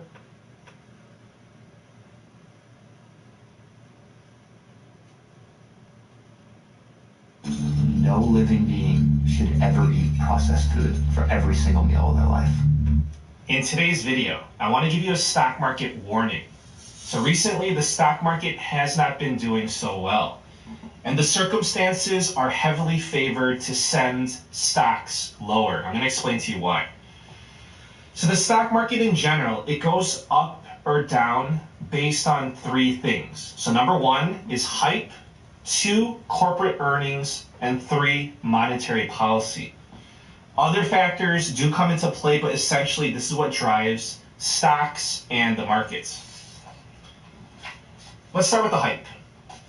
The AI hype propelled the stock market this year up until July. Since then, it's been going downhill. The AI hype is fading away. The media said that AI would revolutionize the economy and stocks right now. So we're not talking about next year. We're not talking about next quarter, but in Q3 onward. Q3 ended, and surprise, surprise, our lives have not been revolutionized by AI. Our day-to-day world is the same as it was a few months back. My wild prediction is that the AI revolution that will change humanity will take a little bit more time to develop. So that's my wild opinion. The other hype that faded away into oblivion was that the Federal Reserve would cut interest rates in July of 2023. Well, that passed, and then became September of 2023, then November. Now it's March of 2024. Now it's Q3 of 2024. So the Fed pivot was hype. Now the media is admitting the truth, higher interest rates for longer. So I've been saying last year and early this year that the Federal Reserve will not cut interest rates in 2023. I'm still sticking with my prediction. I have been right so far, but there's still 2 more meetings left this year. That's November 1st and December 13th. So I might be wrong, but I don't think so.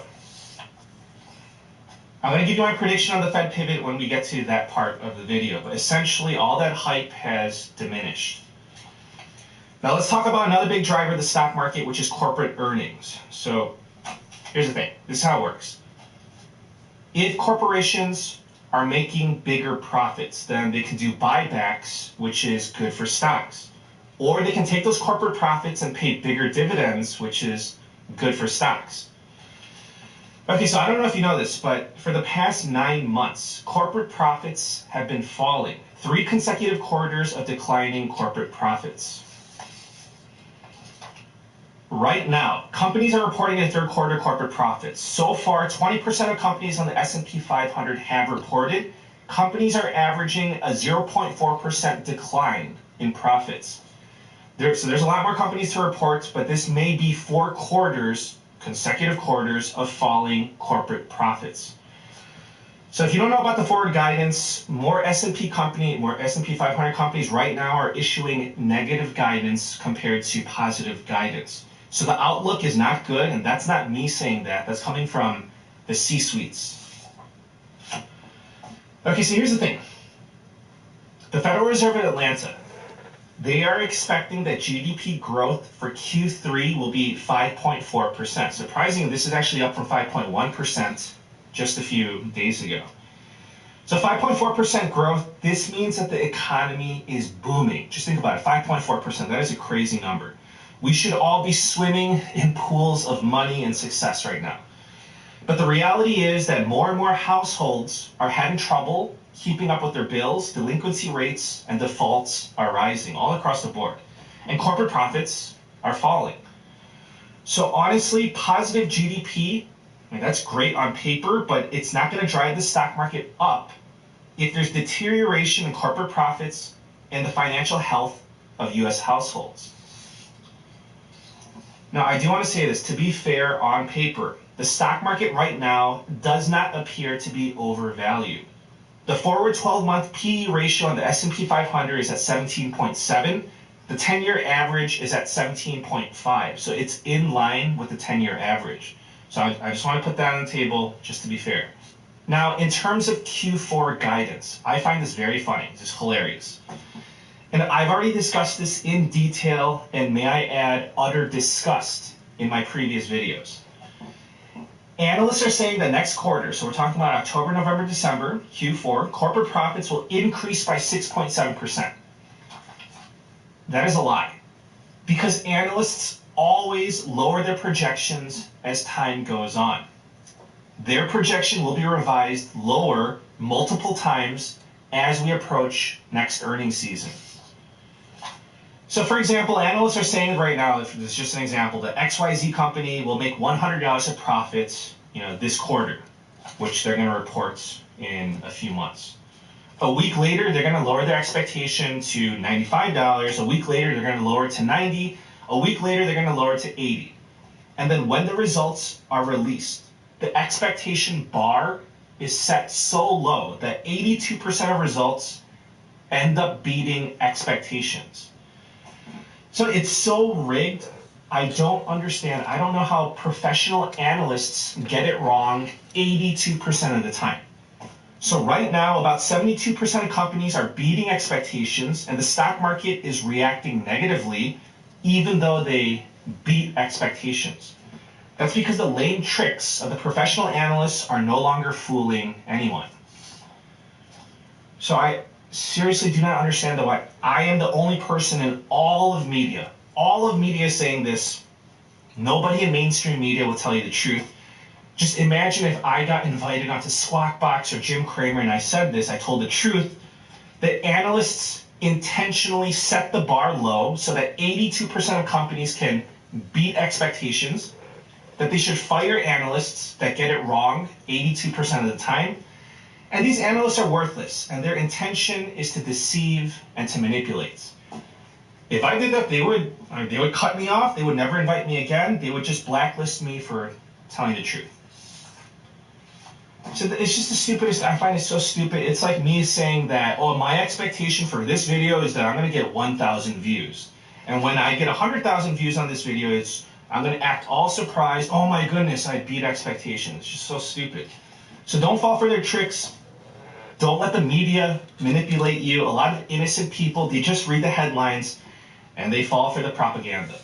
So I want you to know that corporate profits have been falling for 9 months straight.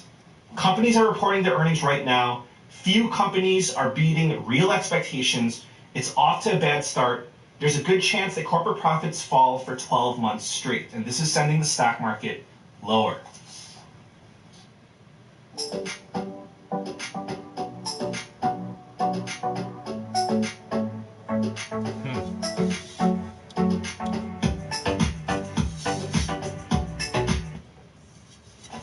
And the last driver of the stock market is monetary policy. So the Federal Reserve controls monetary policy.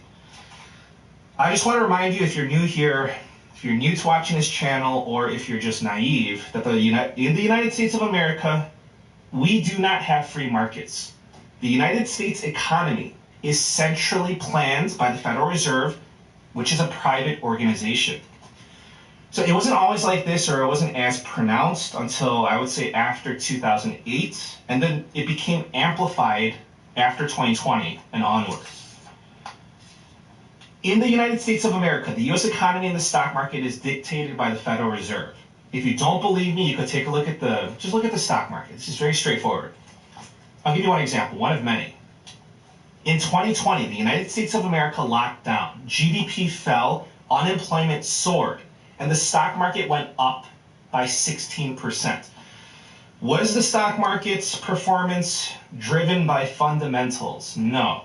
It's because the Federal Reserve printed trillions of dollars and has sent asset prices up all across the board. That's not capitalism. That's not free markets, my friend. That is the Federal Reserve in charge.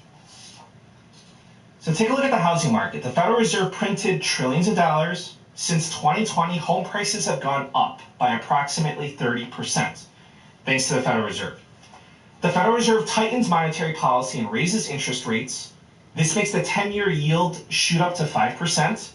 This makes the 30-year fixed mortgage rate hit 6%, 7%, now it's 8%, and voila, home prices stop going up. That's because the Federal Reserve changed their monetary policy. Now the Federal Reserve is getting more involved in the US labor market. They want to see a softer labor market to bring down wage inflation. And they say that they have the right to do so because of their dual mandates. And now they're going to be tampering with the labor market to their liking. Once they get the tightness in the labor market to their desired level, then they're going to supposedly stop their manipulation. From the stock market to the bond market to the housing market to dollar strength to the labor market to the overall economy, the Federal Reserve is in control. If they want the stock market to go up, they make it go up. If they want the stock market to go down, they make it go down. In their Fed minutes, they always cite the performance of the S&P 500. They always cite the performance of the stock market, so don't tell me that they're independent. Read the Fed minutes for yourself. Right now, the Federal Reserve is okay with sending stocks lower. You don't fight the Fed. But they cannot crash the stock market because that would trigger a retirement crisis. If they did crash the stock market, then they would have to have it have a V-shaped recovery pretty quickly. But right now, they are not opposed to letting it go lower. So the Federal Reserve has jacked up the Fed funds rate to 5.5%. Government bonds are now a viable alternative to the stock market because of higher yields. And this is competition for capital, and this is not good for stocks. Additionally, the Federal Reserve continues their Yes, I'll be there at 2. Or a little earlier. Okay, thank you. Bye.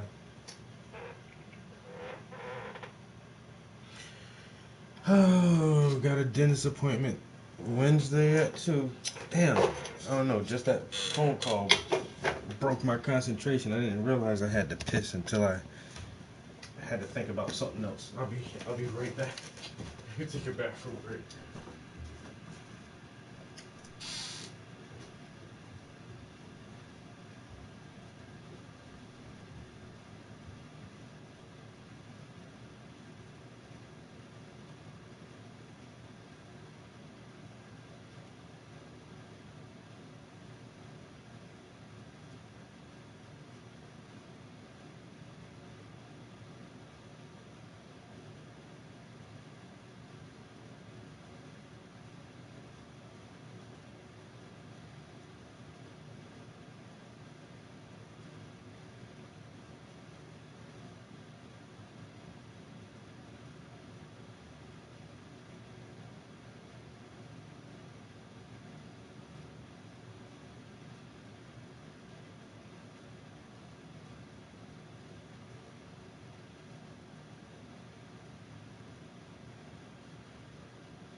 I got the heat on up here. It's cold as shit in the rest of the place.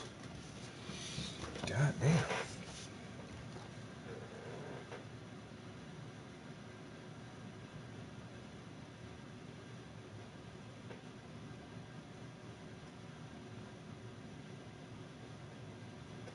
That's what it sounds like. They're trying to lay people off or make a crunch in the workforce. I don't know. I don't know what the hell, man.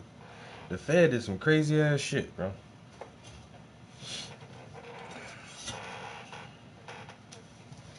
Tightening their QT, and this is really bad for the stock market. So this is like a slow poison to the stock market every month. QT basically makes it an uphill battle for stocks. And the Federal Reserve is not messing around. You can check the New York Federal Reserve SOMA website for yourself. I've already shown it to you in multiple videos previously. The Federal Reserve can tighten up to $95 billion a month. That's $60 billion in treasuries, $35 billion in agency debt and MBS.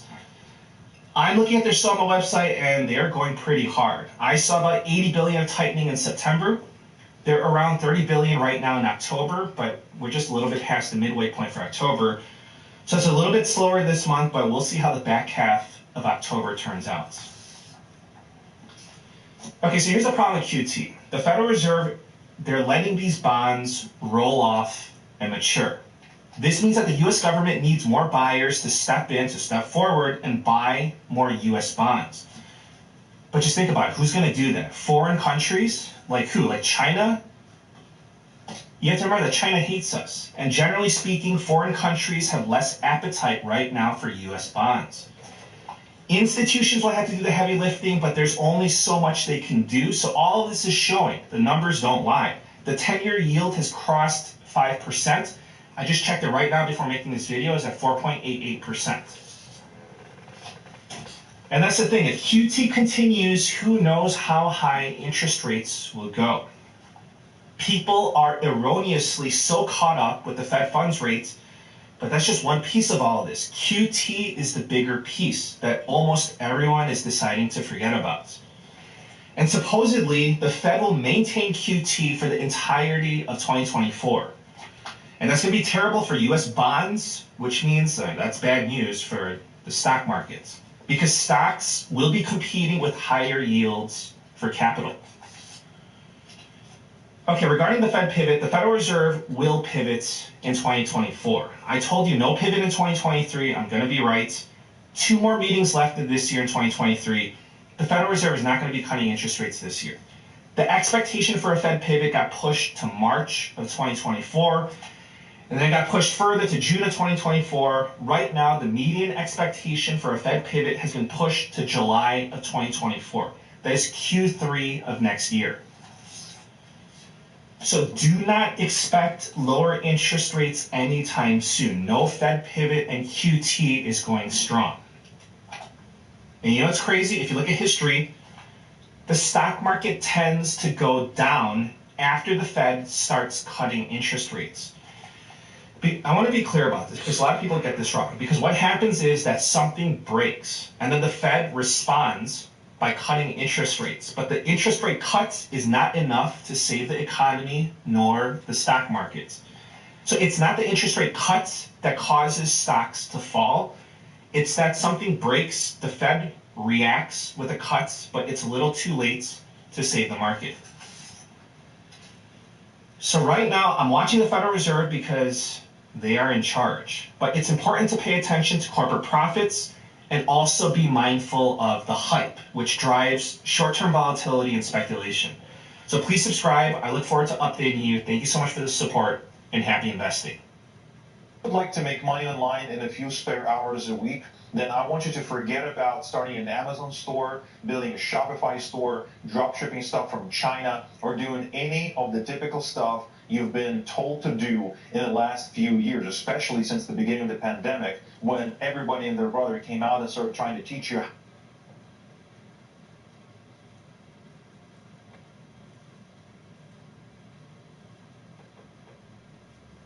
%.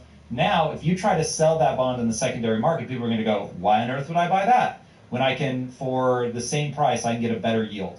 And so you have sort of lost money in that you can't sell it before the mature date. You are now going to have to hold it all 10 years in order to get all of your money back. But if you hold it for all 10 years, you will get your 2% and you will get your money back, assuming that this is a government bond and they don't default. So that I want to make sure people understand the difference between you're losing potential revenue because if you didn't have your money tied up in a 10-year bond and you could now put it into that other 10-year bond that's earning 5%, obviously you would be better off. But you don't lose your money unless you need to sell. Now that brings us, you'll notice he has not interrupted me, so I'll assume that's well, all right. I'll give an even more, even closer to home example. People who have a mortgage on a house, right? I think this is even more understandable. Like, everybody rushed and bought houses in 2020, 2021, and the yields on mortgage, 3-year mortgage rates in the U.S. are around 3.5%. And now there's another job in another location. Maybe you're living in a high tax state, you want to move to a low tax state, right? And you need to buy another house. Same value of the house, the price of the house is the same, but you need to get a new mortgage. Now the mortgage rates are 7-8%, and you're like, holy shit, I can't afford this house anymore because this mortgage, this bond that I have at 3% is more valuable than the bond and the mortgage at 7-8%. Therefore, I can't find another loan that I can service with my income because of the change in interest rates. And so that's, I think, an even more hits home example. The majority of the public who own a house or an apartment or whatever, it's, oh, I had a mortgage at 3%. I can't, in the same value of the house, I can't afford that house in another location because I have to get a new mortgage at 7-8%. That is bond math. That's the exact, and you can put the same thing for treasuries. Mortgages is a bit more complicated, but at a high level, that's exactly the phenomenon you're describing. Now, the mortgage, though, would be completely inverse, right? So on a mortgage, I want my rate going down. On a bond, I want my rate going up. Yeah, makes sense. Okay, so now let's take that. So we understand that I buy a long-term bond, and back in 21, when all the banks gobbled up all this U.S. debt, they had to go long to get a return, which a bank is incentivized to do. So they're going to take the deposits that they're getting. Everybody's getting stimulus checks. Everybody's depositing into a bank. The bank's like, amazing. I'm going to invest. First of all, the Fed is like, we're not going to raise rates. Oh my God, it's going to be like this basically forever. And so they buy all these long-term bonds on the word of the Fed that they're not going to be raising rates. So they think, okay, well, if rates aren't going to go up, then I don't have to worry about the value of this going down. This will get me a higher yield by me taking a longer term, which we need to get back to because you were talking about how it's very atypical for short term to raise faster than long term. So that's a sign that something weird is happening. But in 21, that hadn't happened yet. So long term was the way to get the extra interest payment. So the banks gobble up these long term treasuries. So they're buying debt. I'll add one little caveat here is you can actually hedge this stuff.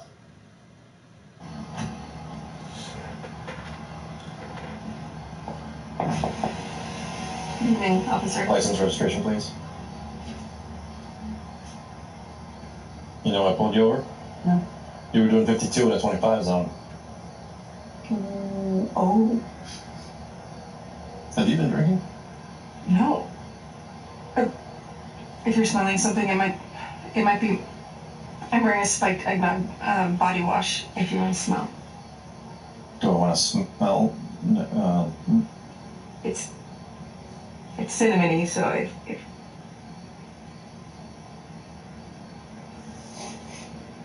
Oh yeah, that is cinnamony. I'm sorry. Where are you? What are you? It smells. Yeah, that's my native fresh mistletoe deodorant. Oh, it's really. Yeah. Yeah. It's very like crispy green. Olivia? This is my Jason. Husband. Friend. Hello, sir. You two are lovely. It's my license. That's your license, yep. Bye. What? It smelled very fresh. What? So it's not as if there isn't instruments to say like, okay, I bought a bond at 2-3%. I'm worried about the future where the Fed raises rates. Let me go out in the market and hedge that. The banking system could have easily hedged a lot of this risk, and some banks did. A lot of banks didn't. But that comes at a cost. So I can either have a higher bonus or a lower bonus. The Fed says, don't worry, I got this. Inflation is transitory, never raising rates. We're never going above 2% inflation, blah, blah, blah. Why would I go out and hedge the long end rates? Why would I go out and hedge rates going up and reduce my bonus? So stop there. Dude, that's horrifying. If that, and look, I'm sure it did. I don't want to play naive, but that's horrible. Okay, so if that's right, then to get their bigger bonus, they buy these longer-term treasuries. They lock themselves in. Now, the Fed does raise the interest rate. Now that bond, they can't sell it early, and therefore they're losing a potential income. Wouldn't necessarily be a problem, except for the fact that people begin to realize, hold on a second, now the risk-free rate of a U.S. Treasury that I can get myself is 5%. So I don't want to leave it in the bank where they're paying me next to nothing. I want to go get my 5% risk-free with the government. So, hey, SVB, I will take my money, thank you very much. And now SVB has to cover that so that they can give you the money back. And now they're forced to sell these long bonds at a loss, and all hell breaks loose. Yep, that's exactly it. The U.S. government bankrupted the banking system, essentially. That is brutal when said that plainly. Okay, so now my question is, they create the, I just had it, the BTFP, Bank Term Funding Program, which basically says, hey everybody, don't worry, your deposits are safe. But the problem is that puts them on the hook for up to $4.4 trillion that they would have to print their way out of. So do we still have a banking crisis, or do we only have a looming potential inflation crisis? There is a political choice. Either, as people say, again, I haven't looked at the deposit rates yet, but if you are a non-too big to fail bank, there's 8 of them, it's very hard to attract deposits. And it's very hard for you to raise your deposit rate because, again, you have this portfolio of stuff and your deposits are not guaranteed. So if I'm a JP Morgan, a Citibank, a Wells Fargo, I forgot the other ones, the big banks, they have an unlimited deposit guarantee. Now, they have to pay a bunch of other charges for that. But if I'm a depositor in those banks, I know there's no question. The politicians have told me I will get 100% of my money back, no limit. If I'm not in one of those banks, I have to think to myself, okay, is this bank going to get saved? Is this going to be the Lehman Brothers, or is this going to be the Goldman Sachs? Which one is going to be, right? They let Lehman fail, they didn't let Goldman fail, right? And so it's the thought. And so you're like, well, why even take the risk? Get me the fuck out of here. I'm giving my money to Jamie Dimon, right? And so that's the issue. People are fleeing because, number one, the political choice has been we are not going to extend a blanket guarantee to all these other smaller banks because of moral hazard and all these different things. We're only going to give it to these banks over here. So then the rational response of the public is, well, I don't want to be in that bank. I don't want to have to take the risk that they decide that this is the bank they're going to believe in capitalism on. I need to go over here. Let me go into socialism. I get my money back. And so I think that's driving part of it. And then the other thing is the rates are still going up, right? 5.5%, maybe the Fed raises a couple more times, maybe it'll be 6%. I can literally 2 clicks, go online, go to my money market account, deposit money with the government essentially, and get more money than my bank can mathematically pay me. So yes, there's a banking crisis. It was smoothed out a bit with the Bank Term Funding Program, but it's not as if people have stopped noticing that in less than 5 minutes they can, go from 0% to 6% interest income. That didn't stop. So the banking crisis is still there. The acute political choice that the regulators and the government is going to have to make is still there. It's still looming. Who is going to pay for these losses on the bond portfolios of all these banks? I don't know what they're going to decide, but I think they're going to decide to print the money and make sure that the electorate gets their deposit back in nominal dollar terms. So that's just my... Keep It Quilted means you keep it the best. 3 layers of plush comfort you can see and feel. My opinion. So the Bank Term Funding Program does not cover regional banks? I thought it did. No, it covers banks that have eligible securities. So that essentially means U.S. Treasury bonds and mortgage-backed securities. Now, the big thing that a lot of people are not focusing on is the commercial real estate, right? That's not included. So it's not as if I lent money to some real estate developer in some market who's going to build office buildings. I can't take that loan right now and give it to the Fed and get back 100% of my money back in dollars, right? I can take a treasury, I can take a mortgage-backed security, I can swap that for dollars. I can't swap commercial real estate, which is a problem because small regional banks were the engine of commercial real estate lending boom over the last decades, whatever you want to call it. So now as we're changing the way we work, and 2 to 3 days work from home for a lot of folks, these office buildings are becoming kind of irrelevant, and the market is frozen. So now it's a question of, okay, what deals get done, how big is the price decline going to be, and then are banks going to have to write down this section of their balance sheet, and oh shit, they're insolvent again, or at least we know they're insolvent again. Or what's the Fed going to do? Are they going to expand the BTFP to include commercial real estate loans? Because this is the thing that's going down in price. Or are they going to expand it to auto loans? Or are they going to expand it to personal loans? Like all these things that the banks have been lending out, where the ability to pay or the asset value is declining, that aren't U.S. Treasury bonds and mortgage-backed securities. Is the BTFP going to be expanded to cover those? Because if those go down in price, the banking system's still insolvent, right? So yes, they've solved one portion of the market, the one they really, really care about, which is mortgage-backed securities.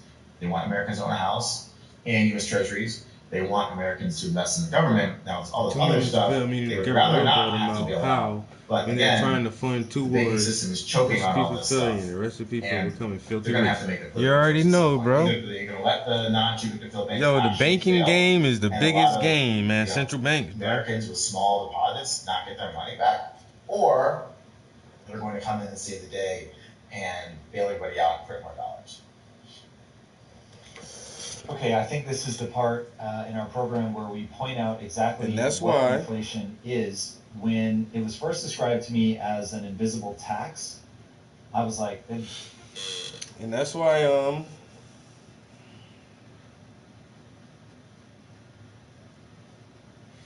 European nations don't like countries that don't have their central banks.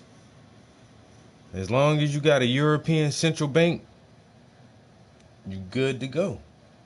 But if you don't want them to control your money, you're an enemy of the state. Okay. I think I'm gonna drop it right there for today. Oh no, I did want to do one more thing.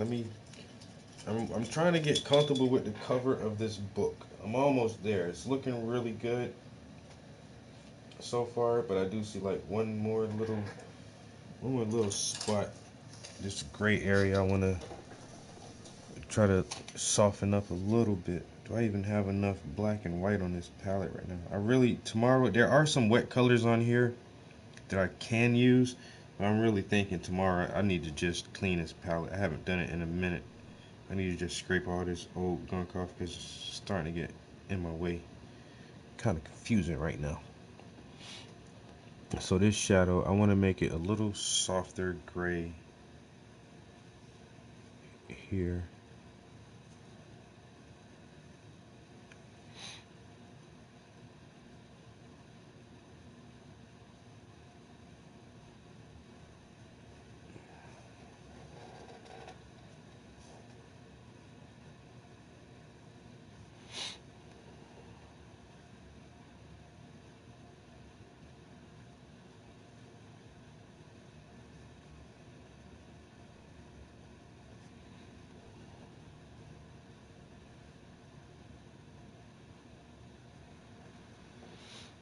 All right. Didn't look like much, but it felt like a lot just now.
Alright, I feel better now since I did that.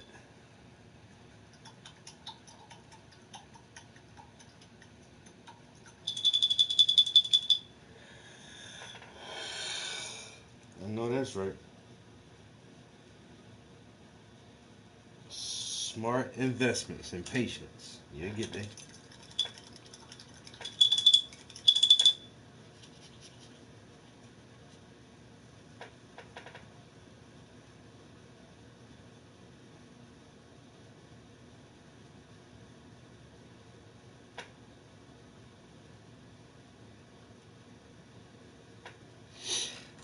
Alright, got these brushes cleaned.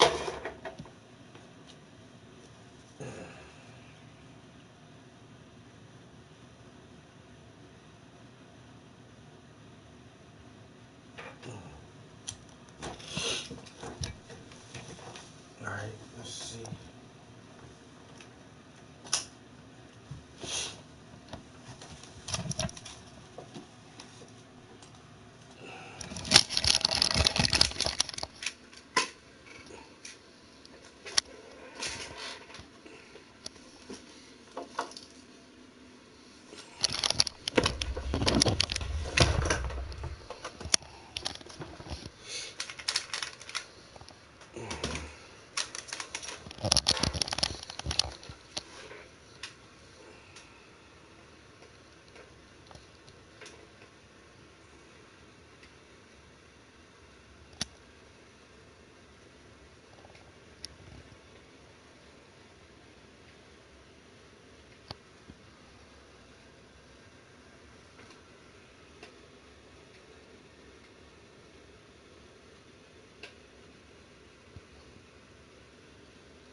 go visit the pyramids with some stock market money.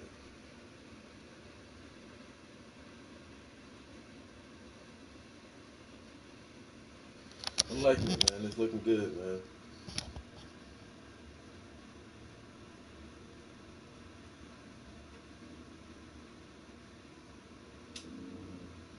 My new hours, I guess. I don't like them hours.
Heard you were looking for me.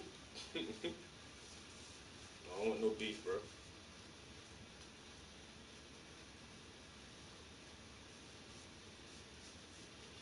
We always looking for attention. What the fuck? Oh, my elbow itching. Yeah, all right.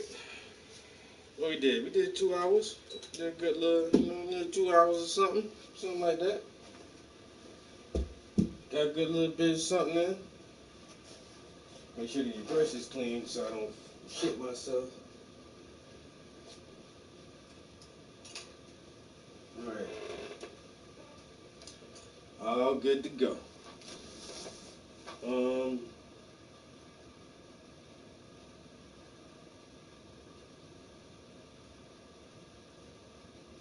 think I'm gonna bring my iPad downstairs. I might do some digital art tonight. So Friday,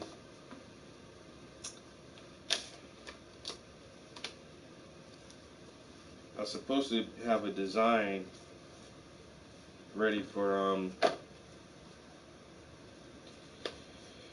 this thing they want me to do at work. So I might work on it a little bit in my own personal time. Well, y'all boys have a good evening. I always appreciate y'all stopping through to chill with me for a little while. And yo, we'll get up next time, man. Peace.